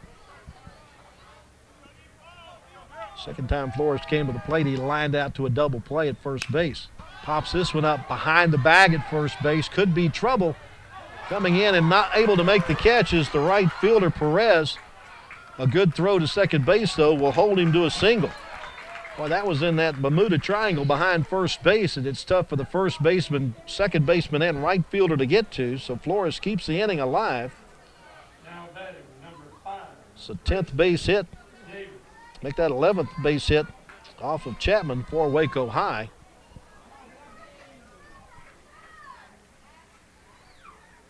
Michael Stimson is the scheduled hitter, but we're going to get a pinch batter for him as Princeton Davis has a bat in his hand, and that's going to be it for Dylan Chapman. So Chapman goes 6 2/3. He's given up 6 runs on 11 base hits. I got him with only 1 walk and 6 strikeouts tonight. Taking over on the hill for University is Andrew Rodriguez. For Rodriguez, this will be the 11th game in which he has appeared. According to the statistics, he's won 1 and lost 6. He has pitched 30 innings this year. That's the most on the squad. In those 30 innings, he's allowed 33 runs, but only 18 of those are earned off of 41 hits. He's walked 23 and struck out 26. Opponents are hitting .320 off of Rodriguez, who has a 4.32 earned run average. So Andrew Rodriguez now on the hill. I'm not sure if Dylan Chapman's night ended because the coach thought he was tired and needed to change, or if pitch count was a part of it. He was done. So here's Andrew Rodriguez trying to get the final out. Now pitching number 7, Andrew Rodriguez. Looks like Dylan Chapman went over to play first base. I believe Christian Ybarra has gone over to play third.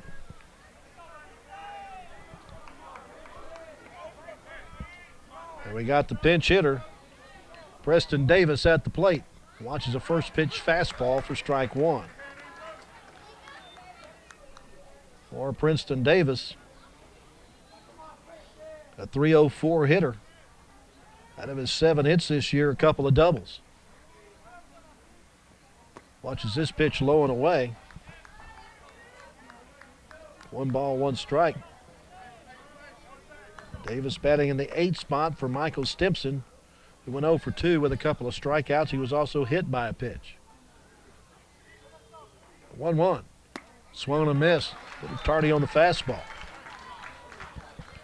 That's Rodriguez coming into the game trying to keep that inherited runner from scoring. And keep this a tie ball game going to the bottom of the 7th. And give the Trojans a chance at a walk-off. A little room service toss over to first base to make sure that the runner stays close.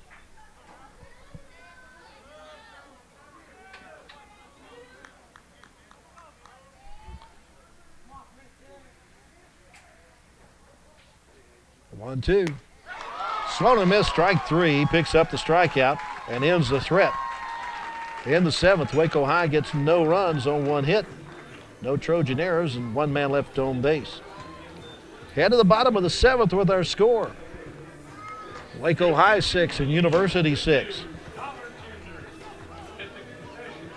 For the Trojans, in the bottom half of the 7th inning, they got 4, 5, and 6 coming to the plate.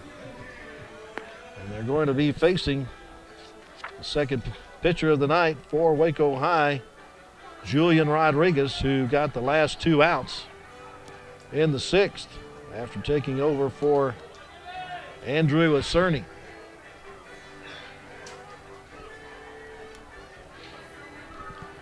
Well, University looking for the walk-off win here, trying to run their season record to 6-13 and pick up their first district win in 6 contests.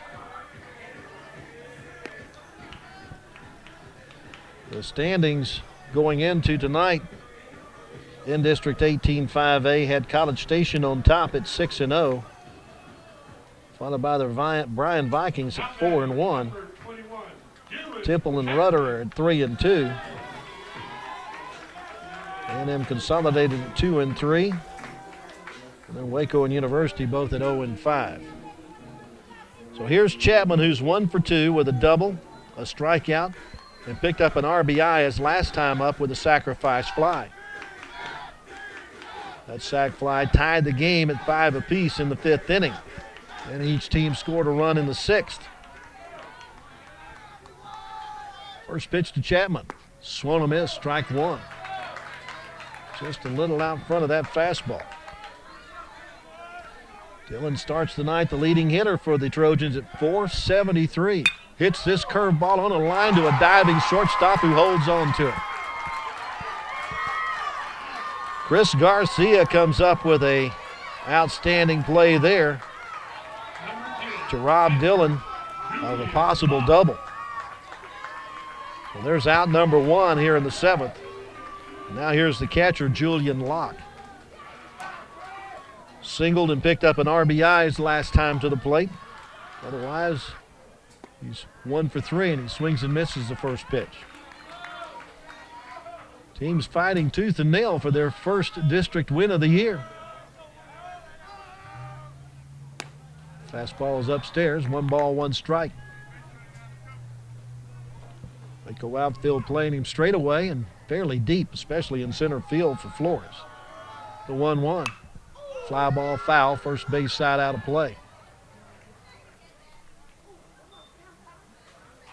When we started this contest, we had a breeze blowing in from center field at about 15 miles per hour. That has subsided now. Fairly calm evening with the temperature in the upper 70s. 1-2 pitch. Breaking ball, he missed the release point on that one. Stayed upstairs.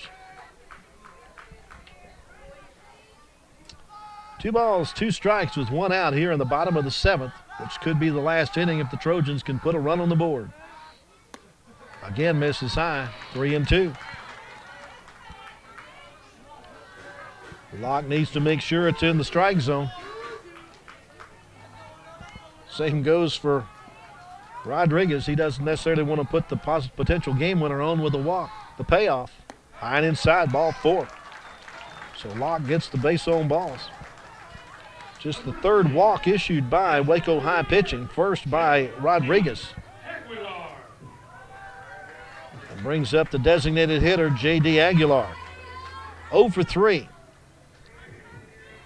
Going to get a courtesy runner over at first base for the catcher, Locke. And that'll be Austin Chapa. So Chapa represents the potential game winner at first base for University. Aguilar looking for his first hit of the day. He's 0 for 3 with a fly out and 2 groundouts. Upstairs, ball 1. Well, until Rodriguez finds the strike zone, the Trojans just need to stand there and take pitches.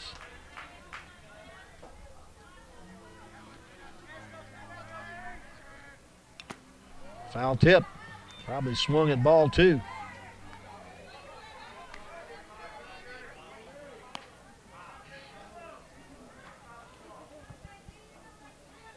Trojans trying to end this one on a walk-off. They got the winning run at first base with 1 out. 1-1. That's way outside. Almost looked like a pitch out the way the catcher was reacting. But the runner at first, Locke, going nowhere. He's got decent speed. A wide receiver on the high school football team. Not much of a lead. Foul tip into the screen behind home plate. Evens it up at 2 balls and 2 strikes.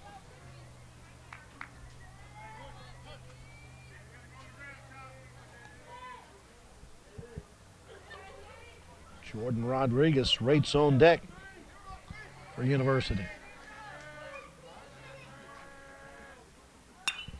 Fly ball, shallow left field. Giving chase in foul territory, and it'll fall safely for a foul ball. Boy, nice effort by the shortstop, Chris Garcia, to get there. Michael Stimson also giving chase.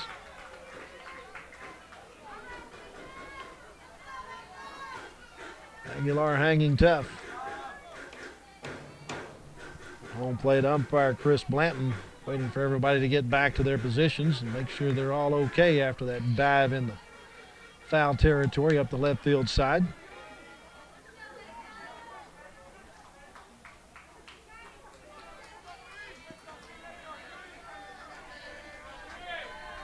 Two balls, 2 strikes, 1 out.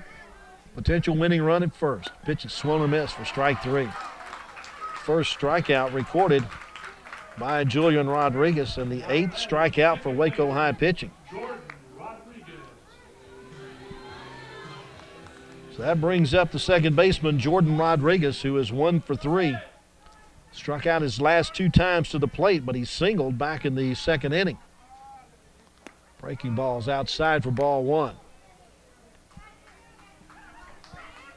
Right fielder Juan Sanchez well off the line in right field with the right-handed batter at the plate. The 1-0.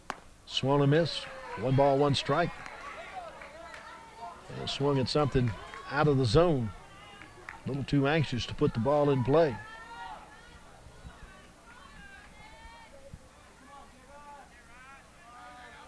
The 1-1. On the ground, third base side, but foul.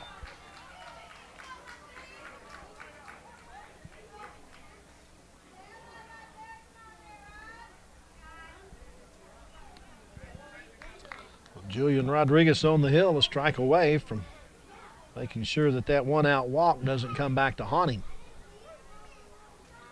And send this game to an 8th inning. There goes the runner. He steps off. The throw to second base is not in time. Well, Julian Locke gets into scoring position. And now timeout called as the head coach for Waco High wants to come out and talk to our base umpire, James Jarman. But I think that was a pretty easy call. It was a good job by the pitcher, Rodriguez, not to balk on the play as he stepped off the back of the rubber and threw to his shortstop, but Rodriguez just beat the throw. Saul Ross has at least asked the umpires to confer with each other, but I got a feeling if Chris Blanton says anything to James Jarman, he's going to say, "You got it right." And that's what he says. So now the winning run is in scoring position. But a count of 1 ball and 2 strikes on J.D. Aguilar. You got to believe that Locke will try to score on anything hit to the outfield. We may be looking at a play of the plate. Now they're going to get the second baseman, Haney, over to keep Locke a little bit closer to the bag. That certainly opens the right side of the infield for Rodriguez. Here's the 1-2. Swung and a miss, strike 3. It's all academic, as Julian Rodriguez picks up a couple of strikeouts and strands a potential winning run at second base. For University in the 7th, no runs, no hits. There was no Waco errors and 1 Trojan left on base. We are going to play bonus baseball here at Veterans Field tonight as we go to the 8th with Waco High and University all tied up at 6 apiece.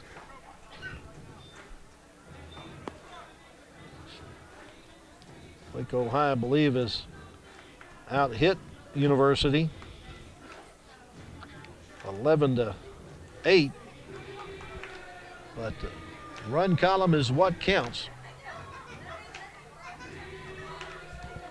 So now neither starting pitcher will be considered in the decision.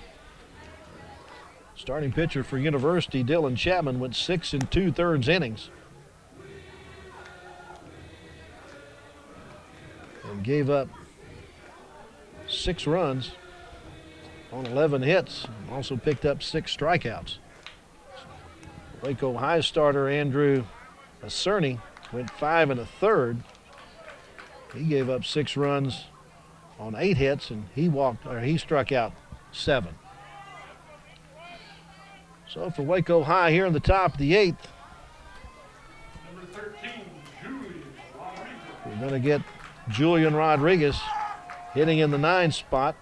He took over for Juan Sanchez.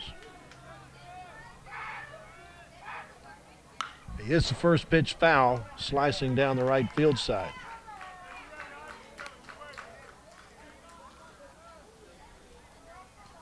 So Rodriguez, his first chance to swing in the game after coming in to replace the pitcher. Watches this pitch bounce off of the left-handed batter's box and all the way to the backstop. 1 ball, 1 strike. That University infield. Kevin Ibarra at third base, Jordan Perez at shortstop, Jordan Rodriguez at second, Dylan Chapman at first base, the comebacker to the mound. And retired 1-3 is Rodriguez for out number 1. Now here's the top of the Waco High batting order. Chris Garcia. He has come to the plate 4 times and has scored 3 times. Reached twice on singles, once on a walk, and once on an error.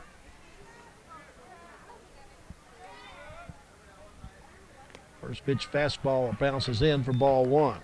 His first trip to the plate to face Andrew Rodriguez for the Trojans.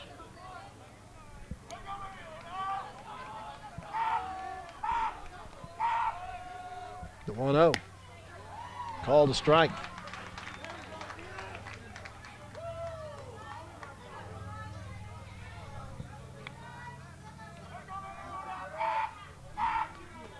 1-1 is a called strike. Quickly out front.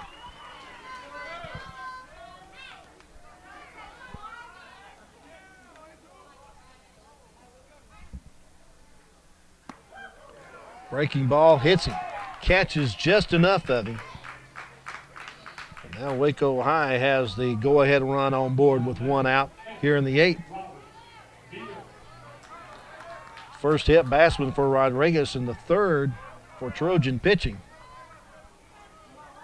Now here's Robert Villa. He is 2 for 4 with 2 runs scored. Throw over to first base has Garcia diving back to the bag. You got to believe if he's in that leadoff spot, Garcia is one of the base running jackrabbits for head coach Saul Ross.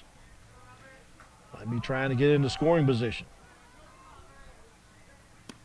Swung and missed. Yeah, a little bit behind the fastball.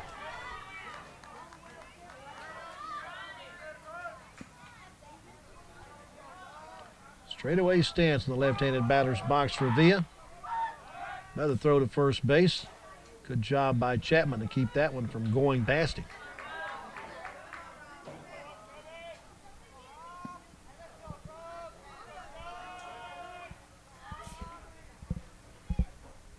The 0-1. Called a strike on the inside third right at the knees.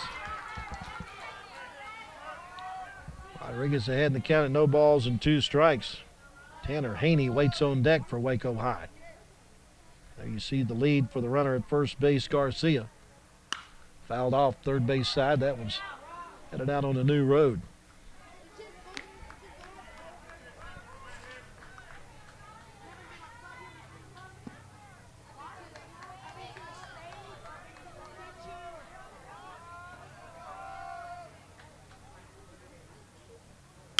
Ground ball to the second, but to the shortstop. Second baseman doesn't get there in time, and the throw gets away. The runner from first base tripped on his way to third base, so he'll stop at second. The fielder's choice off the bat of Villa that fails at second base. Don't call it a throwing error by the shortstop. Got a courtesy runner at first base for the catcher. That's Ivan Moncado running at first base. And now here's Tanner Haney. Watches a first pitch strike at the knees in the heart of the plate. Had a sacrifice fly his last time up. He's picked up a couple of RBIs in the game, 2 for 3. With a double and a run scored, he's also struck out once. Fouls this one off. First base side out of play. Trails in the count at no balls and 2 strikes. 1 out. Go ahead run at second base and a game tied up at 6 as we play in the 8th of a contest that was scheduled for 7. 0-2. Breaking ball in the dirt, blocked nicely by Julian Locke, the catcher, and keeps it out front. Holds the runners at their station. Haney with good command of the strike zone, knew better than to swing at that one.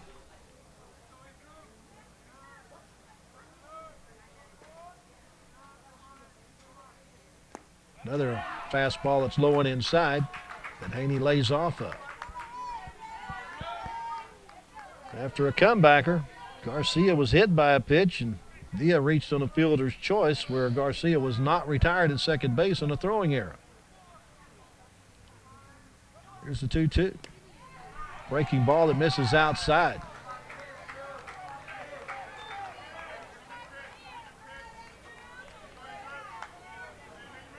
Here's a pitch that could mean the game.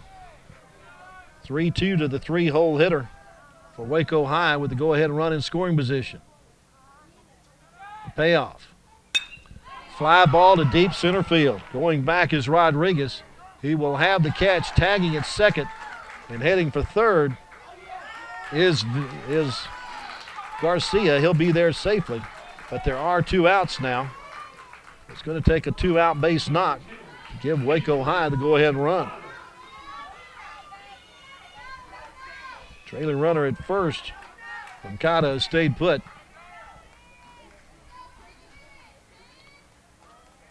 Now we got a conference at the hill with just the infield and the interpreter for the catcher, Julian Locke.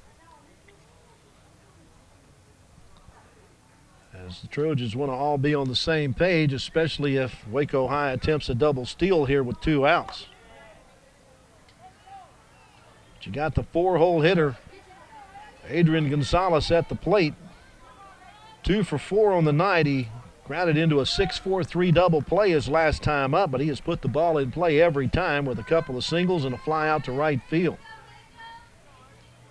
He started the night hitting .517 for Waco High. His 2 hits tonight gives him 17 on the year.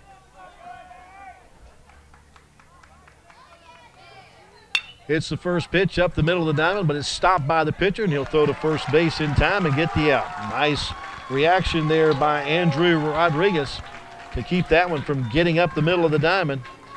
Gonzalez is retired 1-3, and Waco High is retired in the 8th with no runs on 1 base hit. On no base hits. There was no base hits in the inning. There was 1 error. And 2 runners were left on base. We head to the bottom of the 8th, and we're still tied at 6 apiece.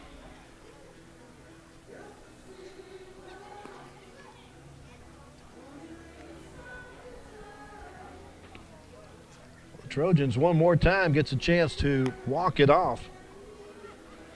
As here in the bottom half of the 8th, they send 8, 9, and 1 to the plate. Now, when they started off the 5th inning with the 8 and 9 batters, that's when they were able to get back into this one, as they scored 4 runs and sent 8 batters to the plate in the frame. So they're looking to repeat that feat here in the bottom half of the 8th.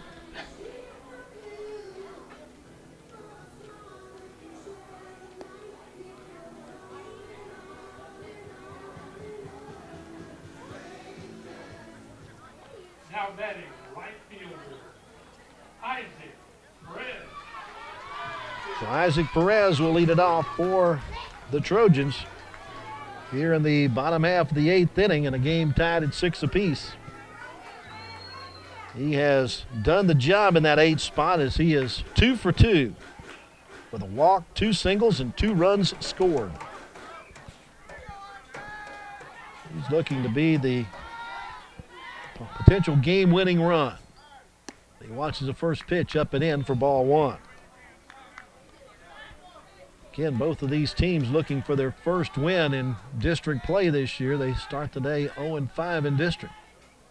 Next fastball, breaking ball, misses upstairs. 2 balls and no strikes.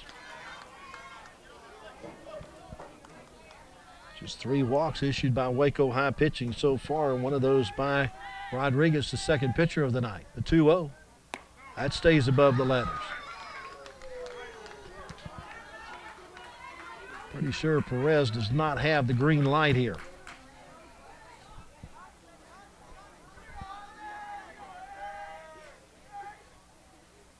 That one drops in for a strike. Took just a little something off of that.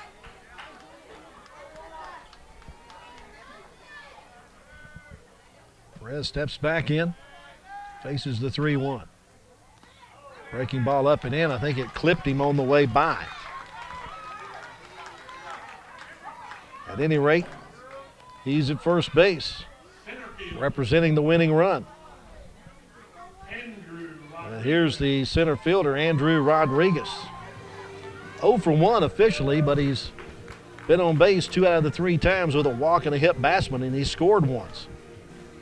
His job here is to make sure that the potential winning run gets to second base at least. He squares the bunt, pitch out, throw down to first base, and diving back to the bag ahead of the tag is Isaac Perez. So Andrew was looking to move him up on the bunt, but the pitch way outside makes sure that he can't even attempt to bunt it. pop up on the infield. First base side, the second baseman, Haney, will make the catch for out number 1. And now the top of the order needs to get it done for the Trojans. Jordan Perez, the shortstop, steps up. 1 for 4 with a double his last trip. It picked him up an RBI. Otherwise, 2 strikeouts and a ground out sandwiched in between those 2 Ks.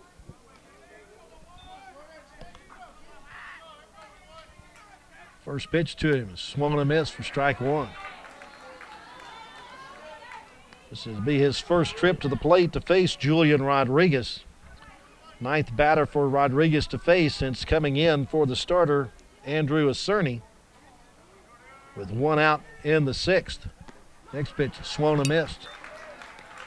Out in front for Rodriguez at no balls and 2 strikes.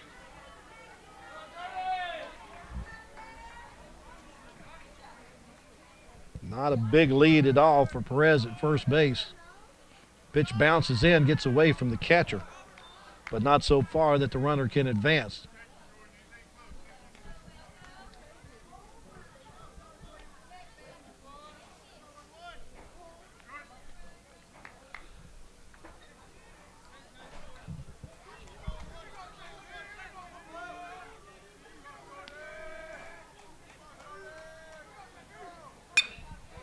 Fly ball toward right center field.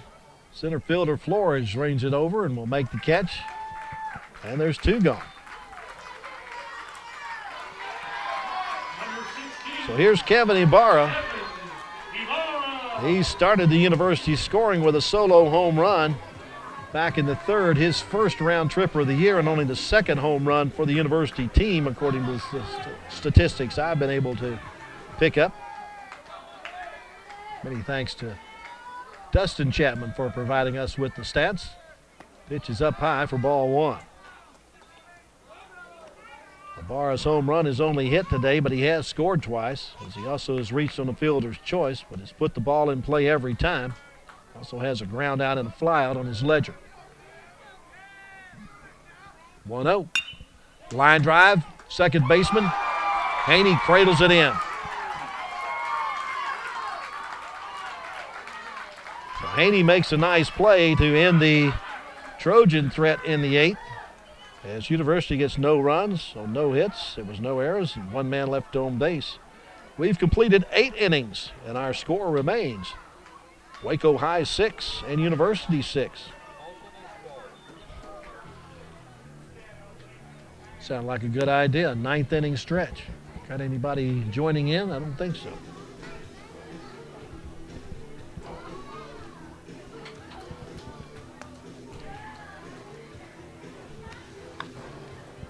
Got Andrew Rodriguez back out on the hill for the Trojans. He has faced 7 batters so far after taking over for the starter, Dylan Chapman.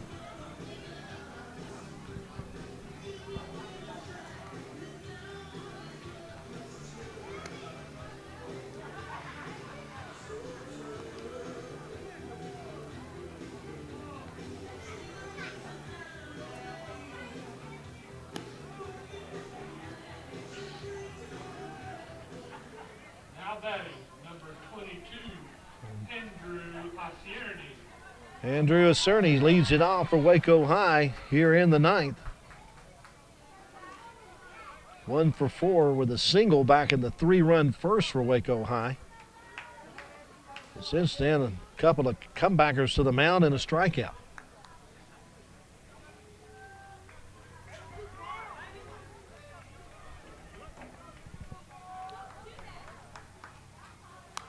Fouled off into the screen behind home plate. Good fastball there from Rodriguez. He's gone an inning and a third so far. He's not allowed a hit yet. This Mitch is down, 1 ball, 1 strike. Andrews picked up at least 1 strikeout since entering the game. The 1-1 is swung and missed. 1-2, inside fastball. Not sure Cerny could get a bat to that one.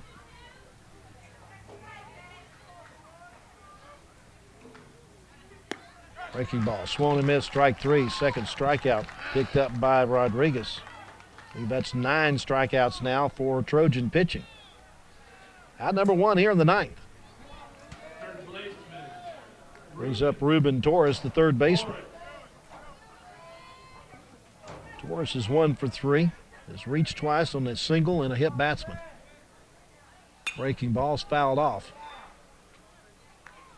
Right over our first base cameraman, Tyrell McSpadden. We're going to change. Going to give Tyrell a nickname of Target. They keep trying to foul the balls off at him. Fly ball right field. Right fielder giving ground on it. He makes an outstanding catch.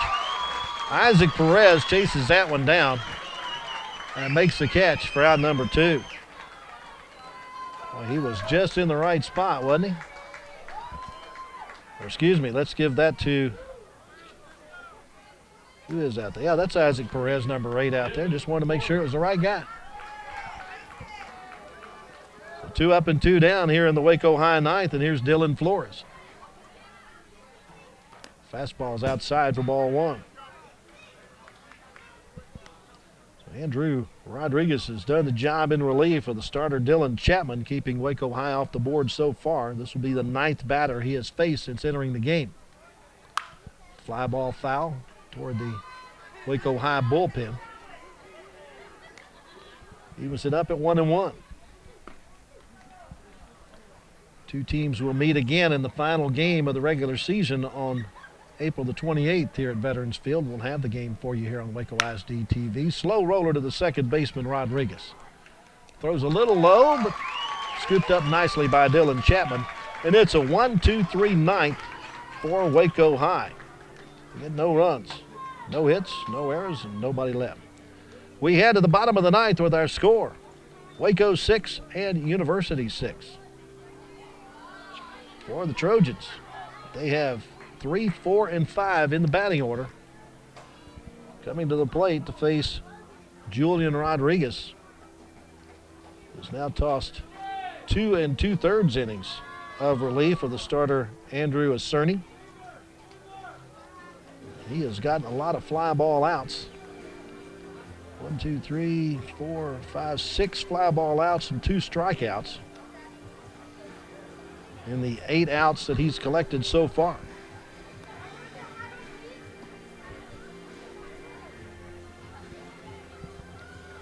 Again, Cerny went the first 5 1/3. Allowed those first 6 runs on 8 base hits and picked up 7 strikeouts. Only 2 base runners off of Rodriguez so far, and that's on a walk and a hit batsman. He has not allowed a hit since entering the game.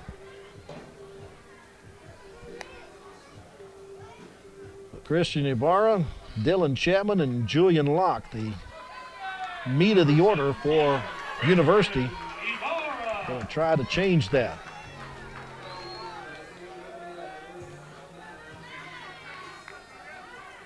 Ibarra is 1 for 4 with a single and a run scored back in the 5th.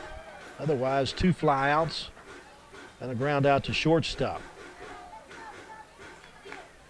Bottom of the ninth, score tied at 6. University looking for the walk-off.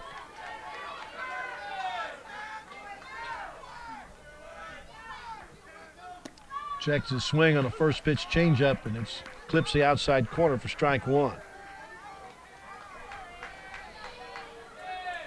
Started the night hitting .382. Watches this one high and inside. Second best average on the University roster. A .509 slugging percentage. 1-1. Laced into left field. A leadoff base knock has the potential winning run on base. First hit allowed by Rodriguez. 9th hit of the night for University. Now here's Dylan Chapman. 1 for 3 with a double and an RBI. Last time up, he lined out to the shortstop on a hard hit ball. Pitch is up and out. I'm not so sure that wasn't a pitch out, considering how Villa came out from behind the plate before pitch ever got there. Not much of a lead at first for Ibarra. The next pitch is hit off the end of the bat on a hop to the first baseman. He tags the bag to throw down to second base. They get the tag out there. Chapman hits into a hard luck double play. 3 unassisted to 4 for the tag out, I believe. Number 10, Julian. And that defuses the University rally here in the 9th. So now here's Julian Locke. Trojan catcher is 1 for 3. Been on base his last 2 times up with an RBI single and a walk, and the first pitch is upstairs for ball 1. First 2 trips to the plate, he struck out and hit a fly ball to right field.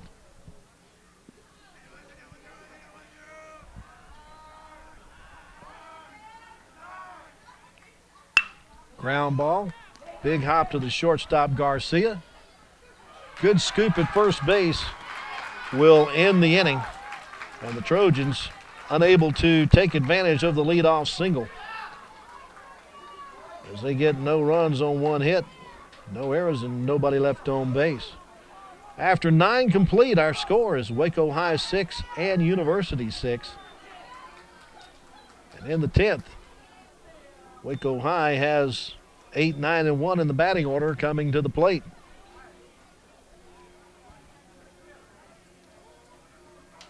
They came prepared with a scorecard that had 10 innings in it. This needs to be the last one.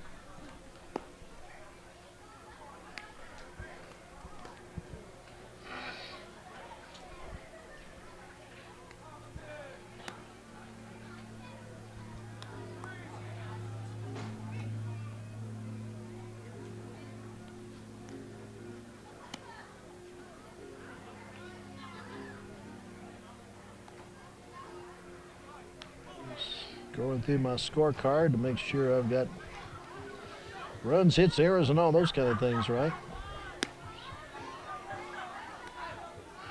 Or as right as I can get them.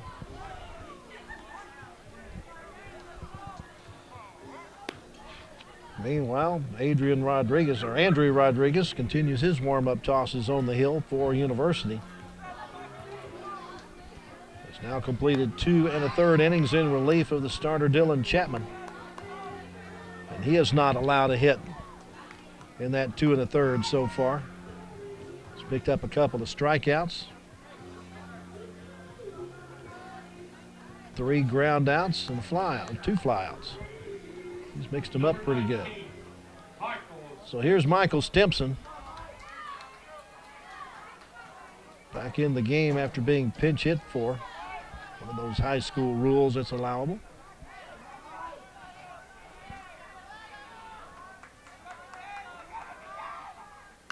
He checks his swing on an inside fastball and fouls it off the bat handle up the first baseline. According to the scoreboard, Waco High has 6 runs on 10 hits and committed 2 errors. University 6 runs on 9 hits and committed 6 errors. Next pitch is swung and missed. No balls and 2 strikes.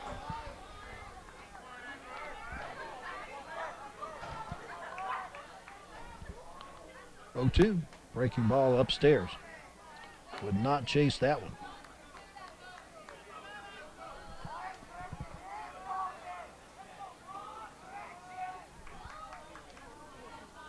One, 2. Boy, that's a wicked breaking ball. They'll ask the first base umpire, James Jarman. He said he didn't go around. Nice pitch from Andrew Rodriguez. Late break on it. The 2-2. Call strike 3. Right there under the letters. And Stimpson goes down looking for out number 1. That's the 3rd strikeout collected by Andrew Rodriguez.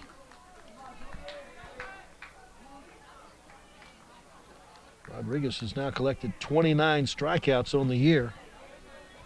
Tops among University pitchers. Sanchez watches a first pitch strike. Excuse me, this is Julian Rodriguez, his 2nd trip to the plate. after taking over the mound and taking over the 9th spot in the batting order. Swung and a miss, strike 2. I think Andrew Rodriguez is warmed up. He's in a groove right now. The 0-2. Breaking ball is called strike 3. Rodriguez goes down looking. 4 strikeouts, 2 in a row now for Rodriguez. It's back to the top of the order and Chris Garcia. 6th time to bat for Garcia in the game. He has scored 3 runs. Been on base every time he's come to the plate. Watches the first pitch breaking ball for ball 1. He singled in the first and scored. Singled in the second. Walked and scored in the 4th. Reached on an error in the 6th and scored, and then was hit by a pitch in the 8th.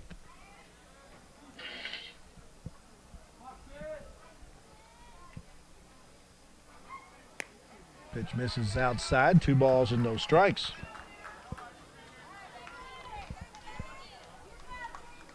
Good look there at pitcher Andrew Rodriguez as he gets the sign from his catcher Julian Locke. 2-0. That's on the outside corner at the belt for a strike.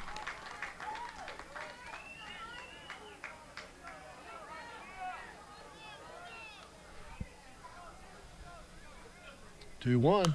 Fouled off. Puts Deuces Wild on the scoreboard. 2 balls, 2 strikes, and 2 outs here in the top half of the 10th inning. Score tied at 6. That 2-2 pitch. Breaking ball, called strike 3. 8 consecutive batters retired by Andrew Rodriguez in the last 3 by called 3rd strikes as the Lions go quietly in the 10th, 3 up and 3 down. No runs, no hits, no errors, and nobody left. At the bottom of the 10th, our score is still Waco High 6 and University 6.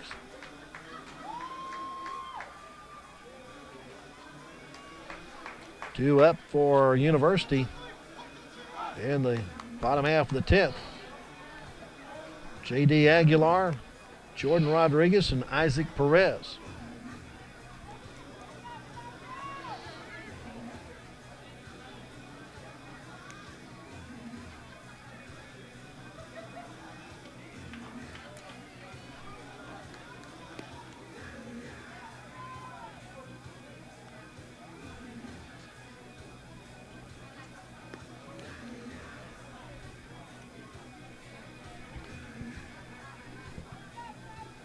Waco High still has Julian Rodriguez out on the hill. Both relievers have done an outstanding job taking over for the starters. Rodriguez has given up a single in 3 2/3 innings worked. Well, Andrew Rodriguez in 3 1/3 has not allowed a hit. So here's J.D. Aguilar, 0 for 4 in the game. Two ground outs, a fly out, and a strikeout his last time up. The strikeout was his first meeting against Julian Rodriguez.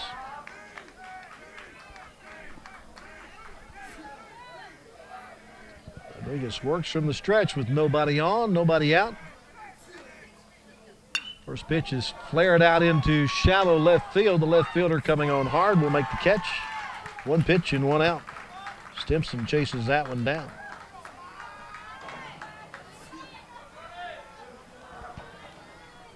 Now here's second baseman Jordan Rodriguez. Now batting, number 5, Jordan Rodriguez.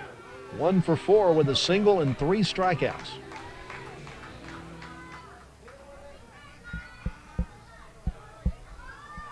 Watches a first pitch curveball way outside for ball 1.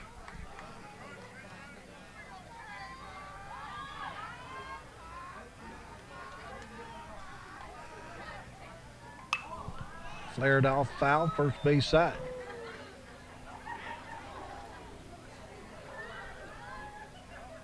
Some folks bailing out there and getting out of the way of that foul ball.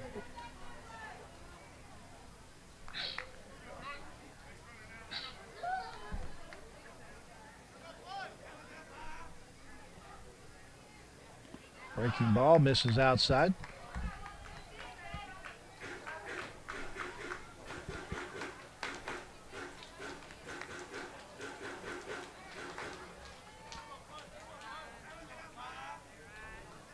His earlier base hit, his 7th of the year.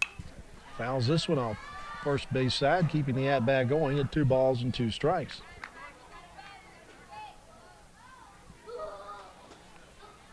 This game being on a Tuesday night, both teams will be in action on Friday night, April 4th. This pitch is popped up, right side of the infield. First baseman Adrian Gonzalez makes the catch for out number 2. University will be back here Friday night taking on Temple. Waco High goes on the road to A&M Consolidated.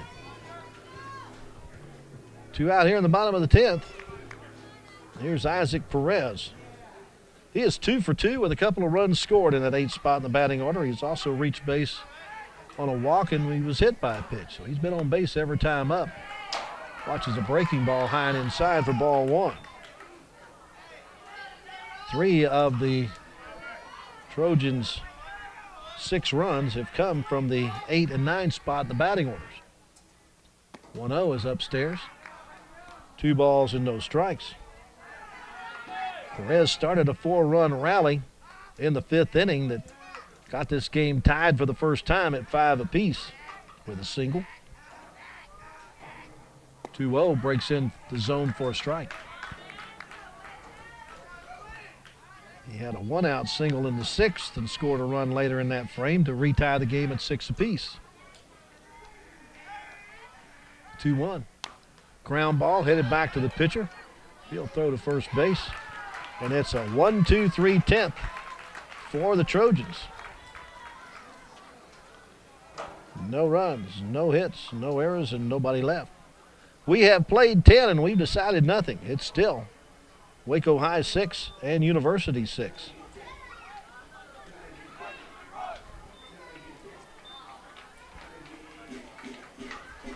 Waco High started off with a 3-0 lead. They scored 3 in the first.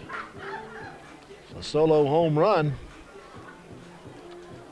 by Kevin Ibarra in the 3rd made it a 3-1 contest, but Waco High added 2 more in the 4th to make it a 5-1 affair. That's when the Trojans went wild in the 5th inning, scoring 4 runs, sending 8 batters to the plate to tie the game up at 5 apiece. Waco High recaptured the lead with 1 in the top of the 6th, but University answered that right back in the bottom of the 6th. And that's the way we have stayed ever since. Both starting pitchers have been chased from the game. Trojan starter Dylan Chapman was able to go 6 2/3 innings, while the Waco High starter Andrew Acerny went 5 1/3. Now batting catcher, Robert Diaz. So here's the top of the 11th. 2-hole hitter Robert Villa will lead it off.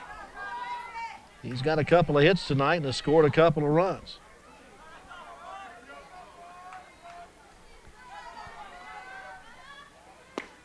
Watches the first pitch low and away for ball 1.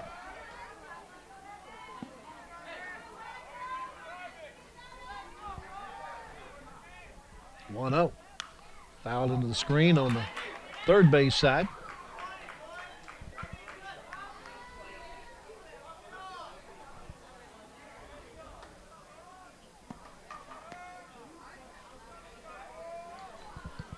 Center fielder Andrew Rodriguez is very shallow and shaded a bit to right. The 1-1. Down low, 2 balls and a strike.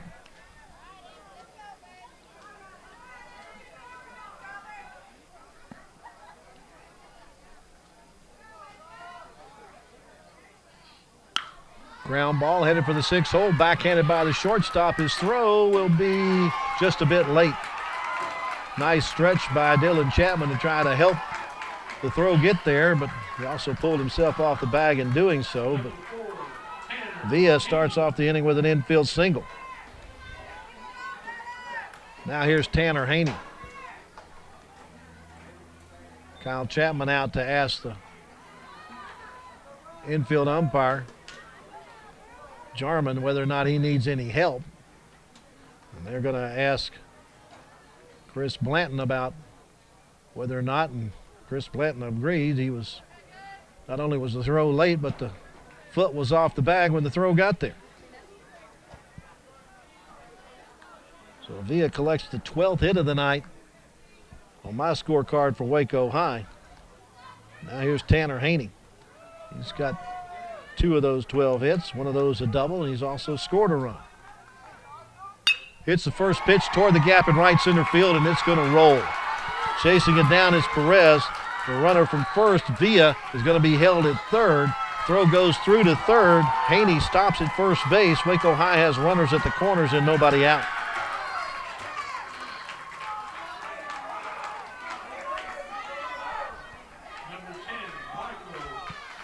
Put that one in the gap in right center field. Good job by right fielder Isaac Perez to get to it quickly and not let it get past him. But back-to-back singles has something going for the Lions here in the top half of the 11th inning. The 4-hole hitter Adrian Gonzalez at the plate. He is 2 for 5 with a couple of singles and an RBI. University infield going to play in to try to cut off the run. First pitch fastball hits the outside corner for strike 1. Singled in an RBI in the first. Started out the 3rd inning with a single but was left stranded. Since then a fly out, a double play ball, and a comebacker. Hits this one down the right side, but is slicing foul.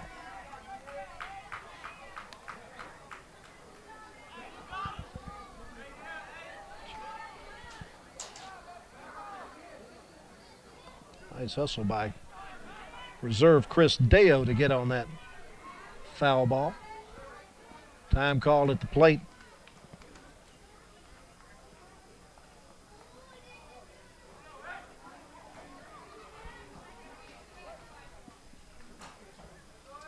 Gonzalez steps back in.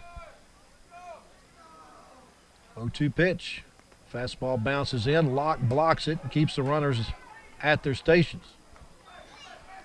Runner at first base. Robert Villa did not get much of a break, so he stayed put. Didn't necessarily want to run into an out. Waco High trying to break the tie here in the 11th. 1-2 pitch. Foul tipped. Keeps the at-bat alive. Just got a piece of that one.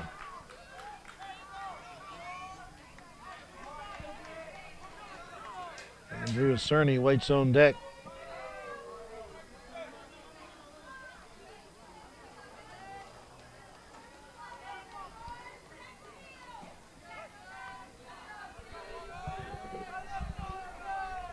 Another 1-2 offering. That's laced in the left field. That's going to score. Villa with the go-ahead run. An RBI single for Gonzalez. Gives him a 3-hit day and 2 RBIs and gives Waco High the lead at 7-6.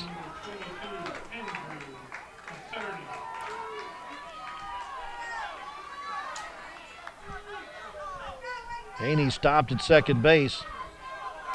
And now here's Andrew Cerny. He's 1 for 5 with a couple of strikeouts and 2 ground balls back to the pitcher.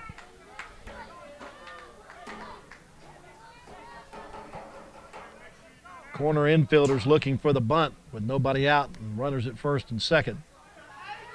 Middle infielders playing back for a potential double play.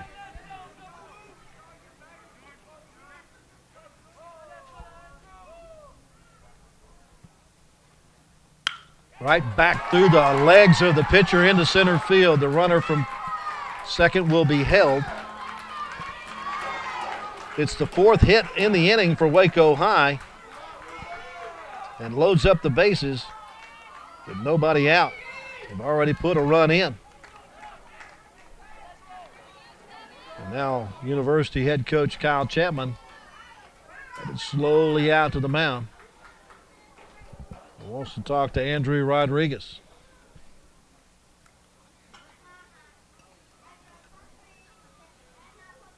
Four hits in the inning for Waco High. Gives them 14 hits on the game.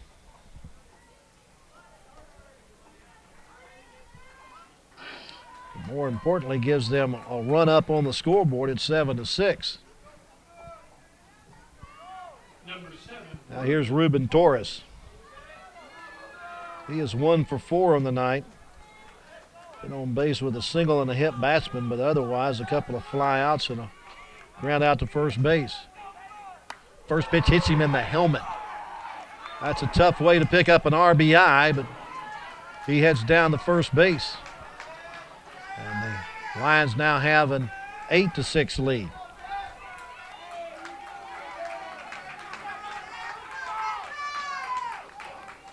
Number 3, Dylan Flores.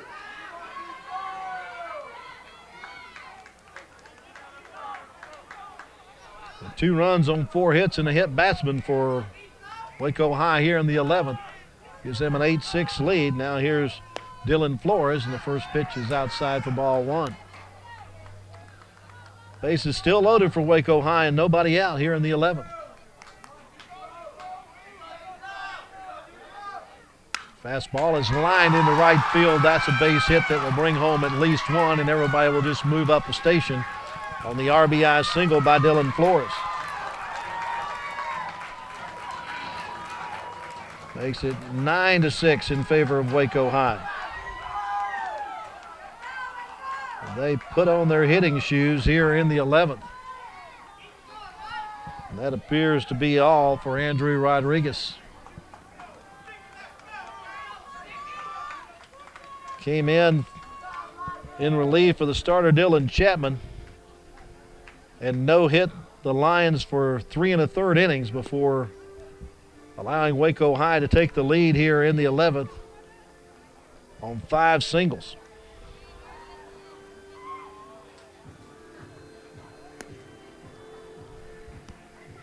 Now on the hill for University is Mike Gonzalez.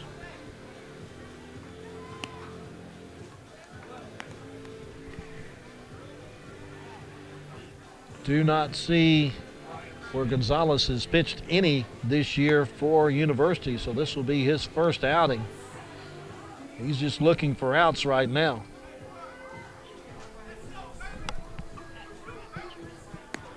Oh, it's Brian Smith. Why does it say Mike Gonzalez? Okay, so it's Brian Smith. Thank you very much. Well, for Brian Smith, this will be his 11th appearance of the year. He's thrown 19 1/3 innings, allowing 22 runs, 17 earned on 30 hits.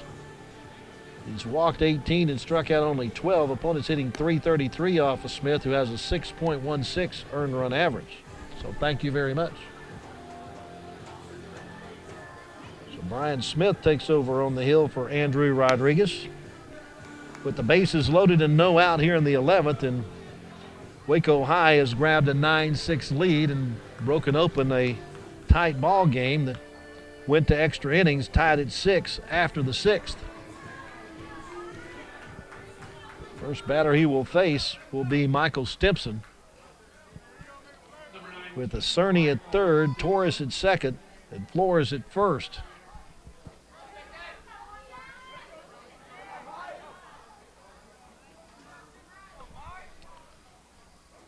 First pitch fastball is a called strike just under the letters on the outside third.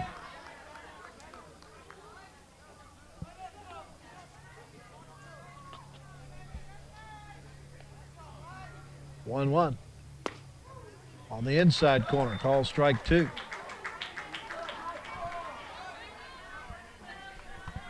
Smith's come in throwing strikes, needing outs.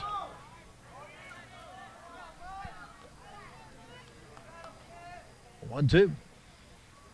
Upstairs.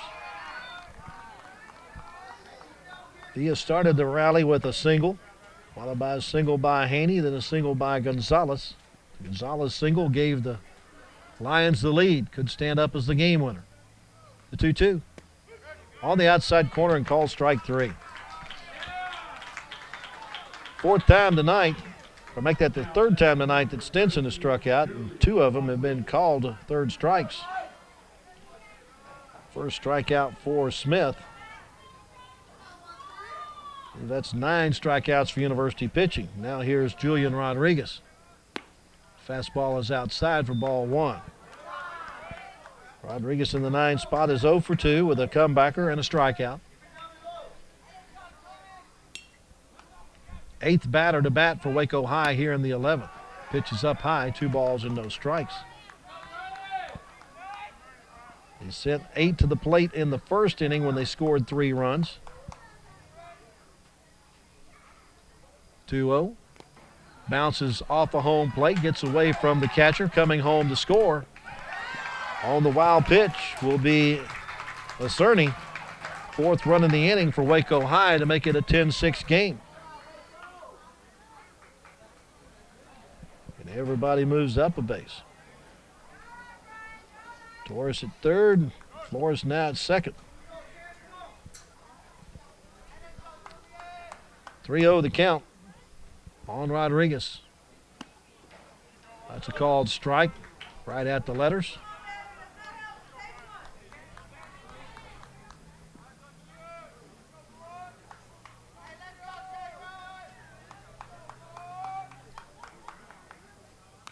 Foul this one into the screen. Maybe swung at ball 4, but he had to keep the at-bat alive. Didn't want to leave it to the home plate umpire.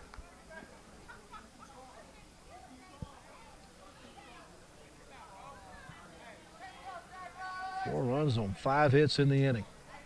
Here's the payoff. Going inside, ball 4. That loads him back up. And brings the 9th batter to the plate in the inning. And the one-hole hitter, Chris Garcia. 7th trip to the plate for Garcia in the game. He has scored 3 times. Been on base 5 out of the 6. Last time up, he was called out on strikes. 1 out with the bags full and fouls off the first pitch.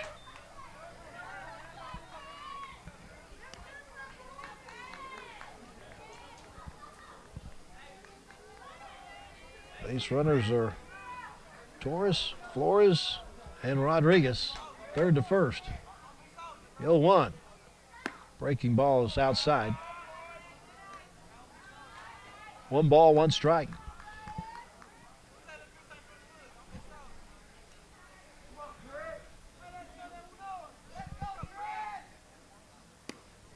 That's on the outside, 3rd at the knees.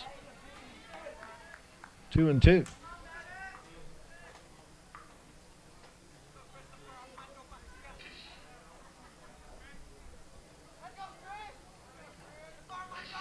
One, 2. On the outside corner, called strike 3. But Garcia goes down looking for the 2nd out. 2 strikeouts in the inning, both for Brian Smith. And now here's Robert Villa, who started the 4-run uprising with a leadoff single and scored the go-ahead run. He's got 3 hits in the game and has scored 3 runs. Watches the first pitch outside for ball 1. He's reached base on fielder's choices 3 times and reached on 3 singles. 1-0. Fouled off. 3rd base side, well out of play. 1 ball, 1 strike.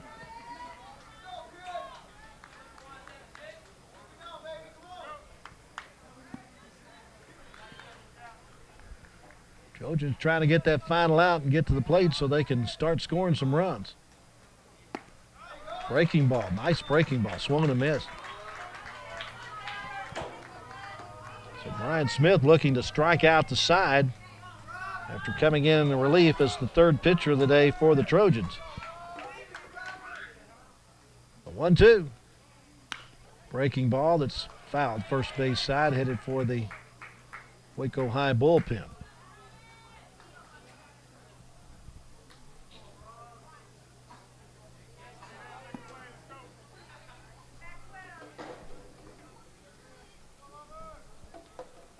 Another 1-2 pitch. Breaking ball that clips the outside corner and calls strike 3. So Smith comes in to retire the Lions, but not before they grab the lead as they get 4 runs. They do it on 5 base hits. No Trojan errors, and there was 3 runners left on base. We head to the bottom of the 11th with a new score. It's Waco High 10 and University 6.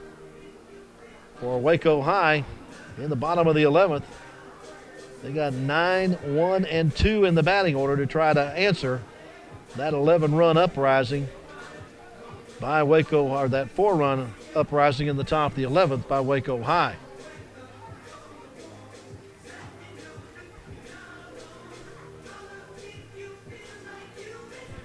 Waco High will just be looking for outs as quickly as they can get them.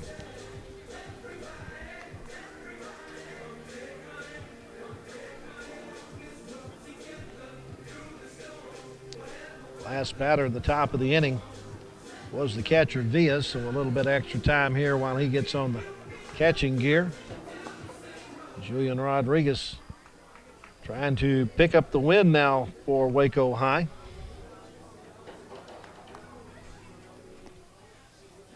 It would be his first win of the year against a loss.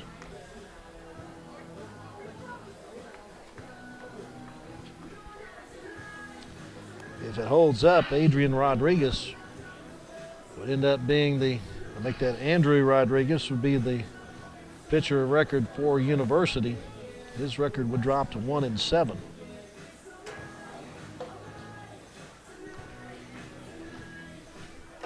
But the Trojan offense going to try to see what they can do to put together a inning like Waco High did in the top half of the 11th when the Lions scored 4 runs on 5 hits and sent 10 batters to the plate.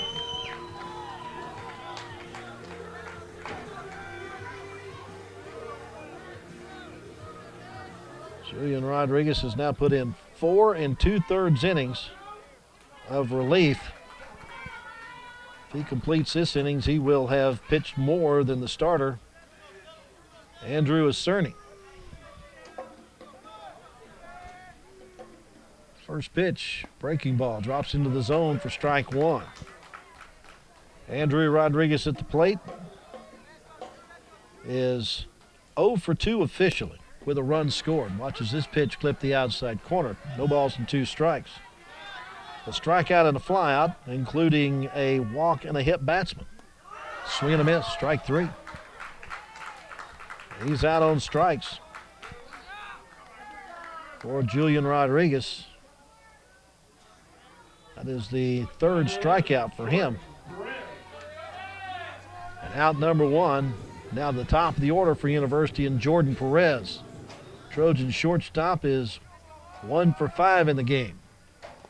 Watches the first pitch bounce in for ball 1. He doubled in the 6th inning, and that double scored the tying run that sent us to extra innings. So it tied the ball game up at 6 apiece.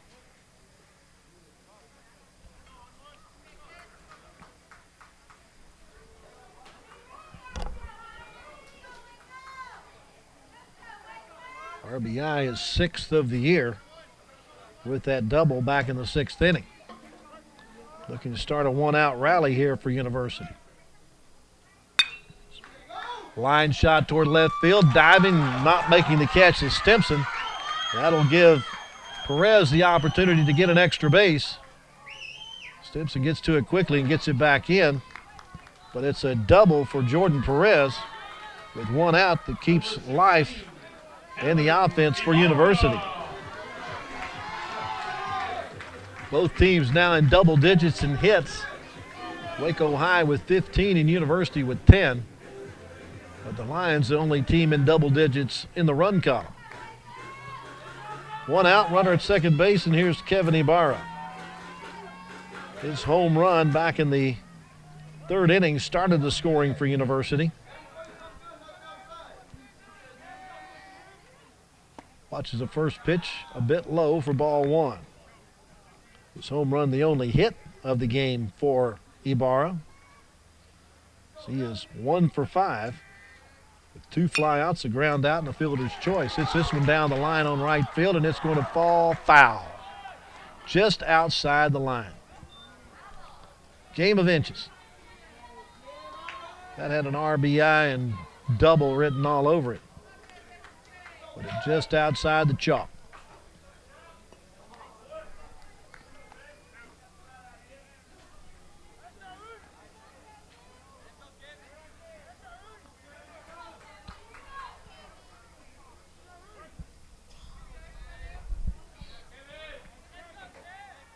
One pitch towards center field. Flores giving ground on it. Makes the catch. Tag at third base, but a bluff run. The throw comes into the cutoff man. Good job in center field by Dylan Flores to record out number 2. Waco High looking for one more out to secure their first win in district play. Here's Christian Ibarra. 2 for 5 with a single and a run, 2 singles and a run scored. Also has a couple of flyouts and a ground out.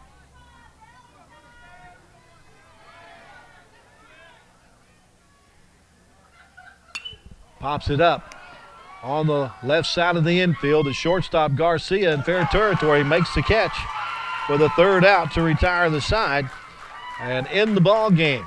For University in the 11th, they get no runs on 1 hit, no errors, and 1 left. Our final score is Waco High 10 and University 6. Waco High with 10 runs on 15 hits. They committed 2 errors. For University, 6 runs on 10 hits, and they commit 6 errors. The winning pitcher will be Julian Rodriguez for Waco High, as his record goes to 1-1 on the year. Andrew Rodriguez will suffer the loss. He drops to 1-7.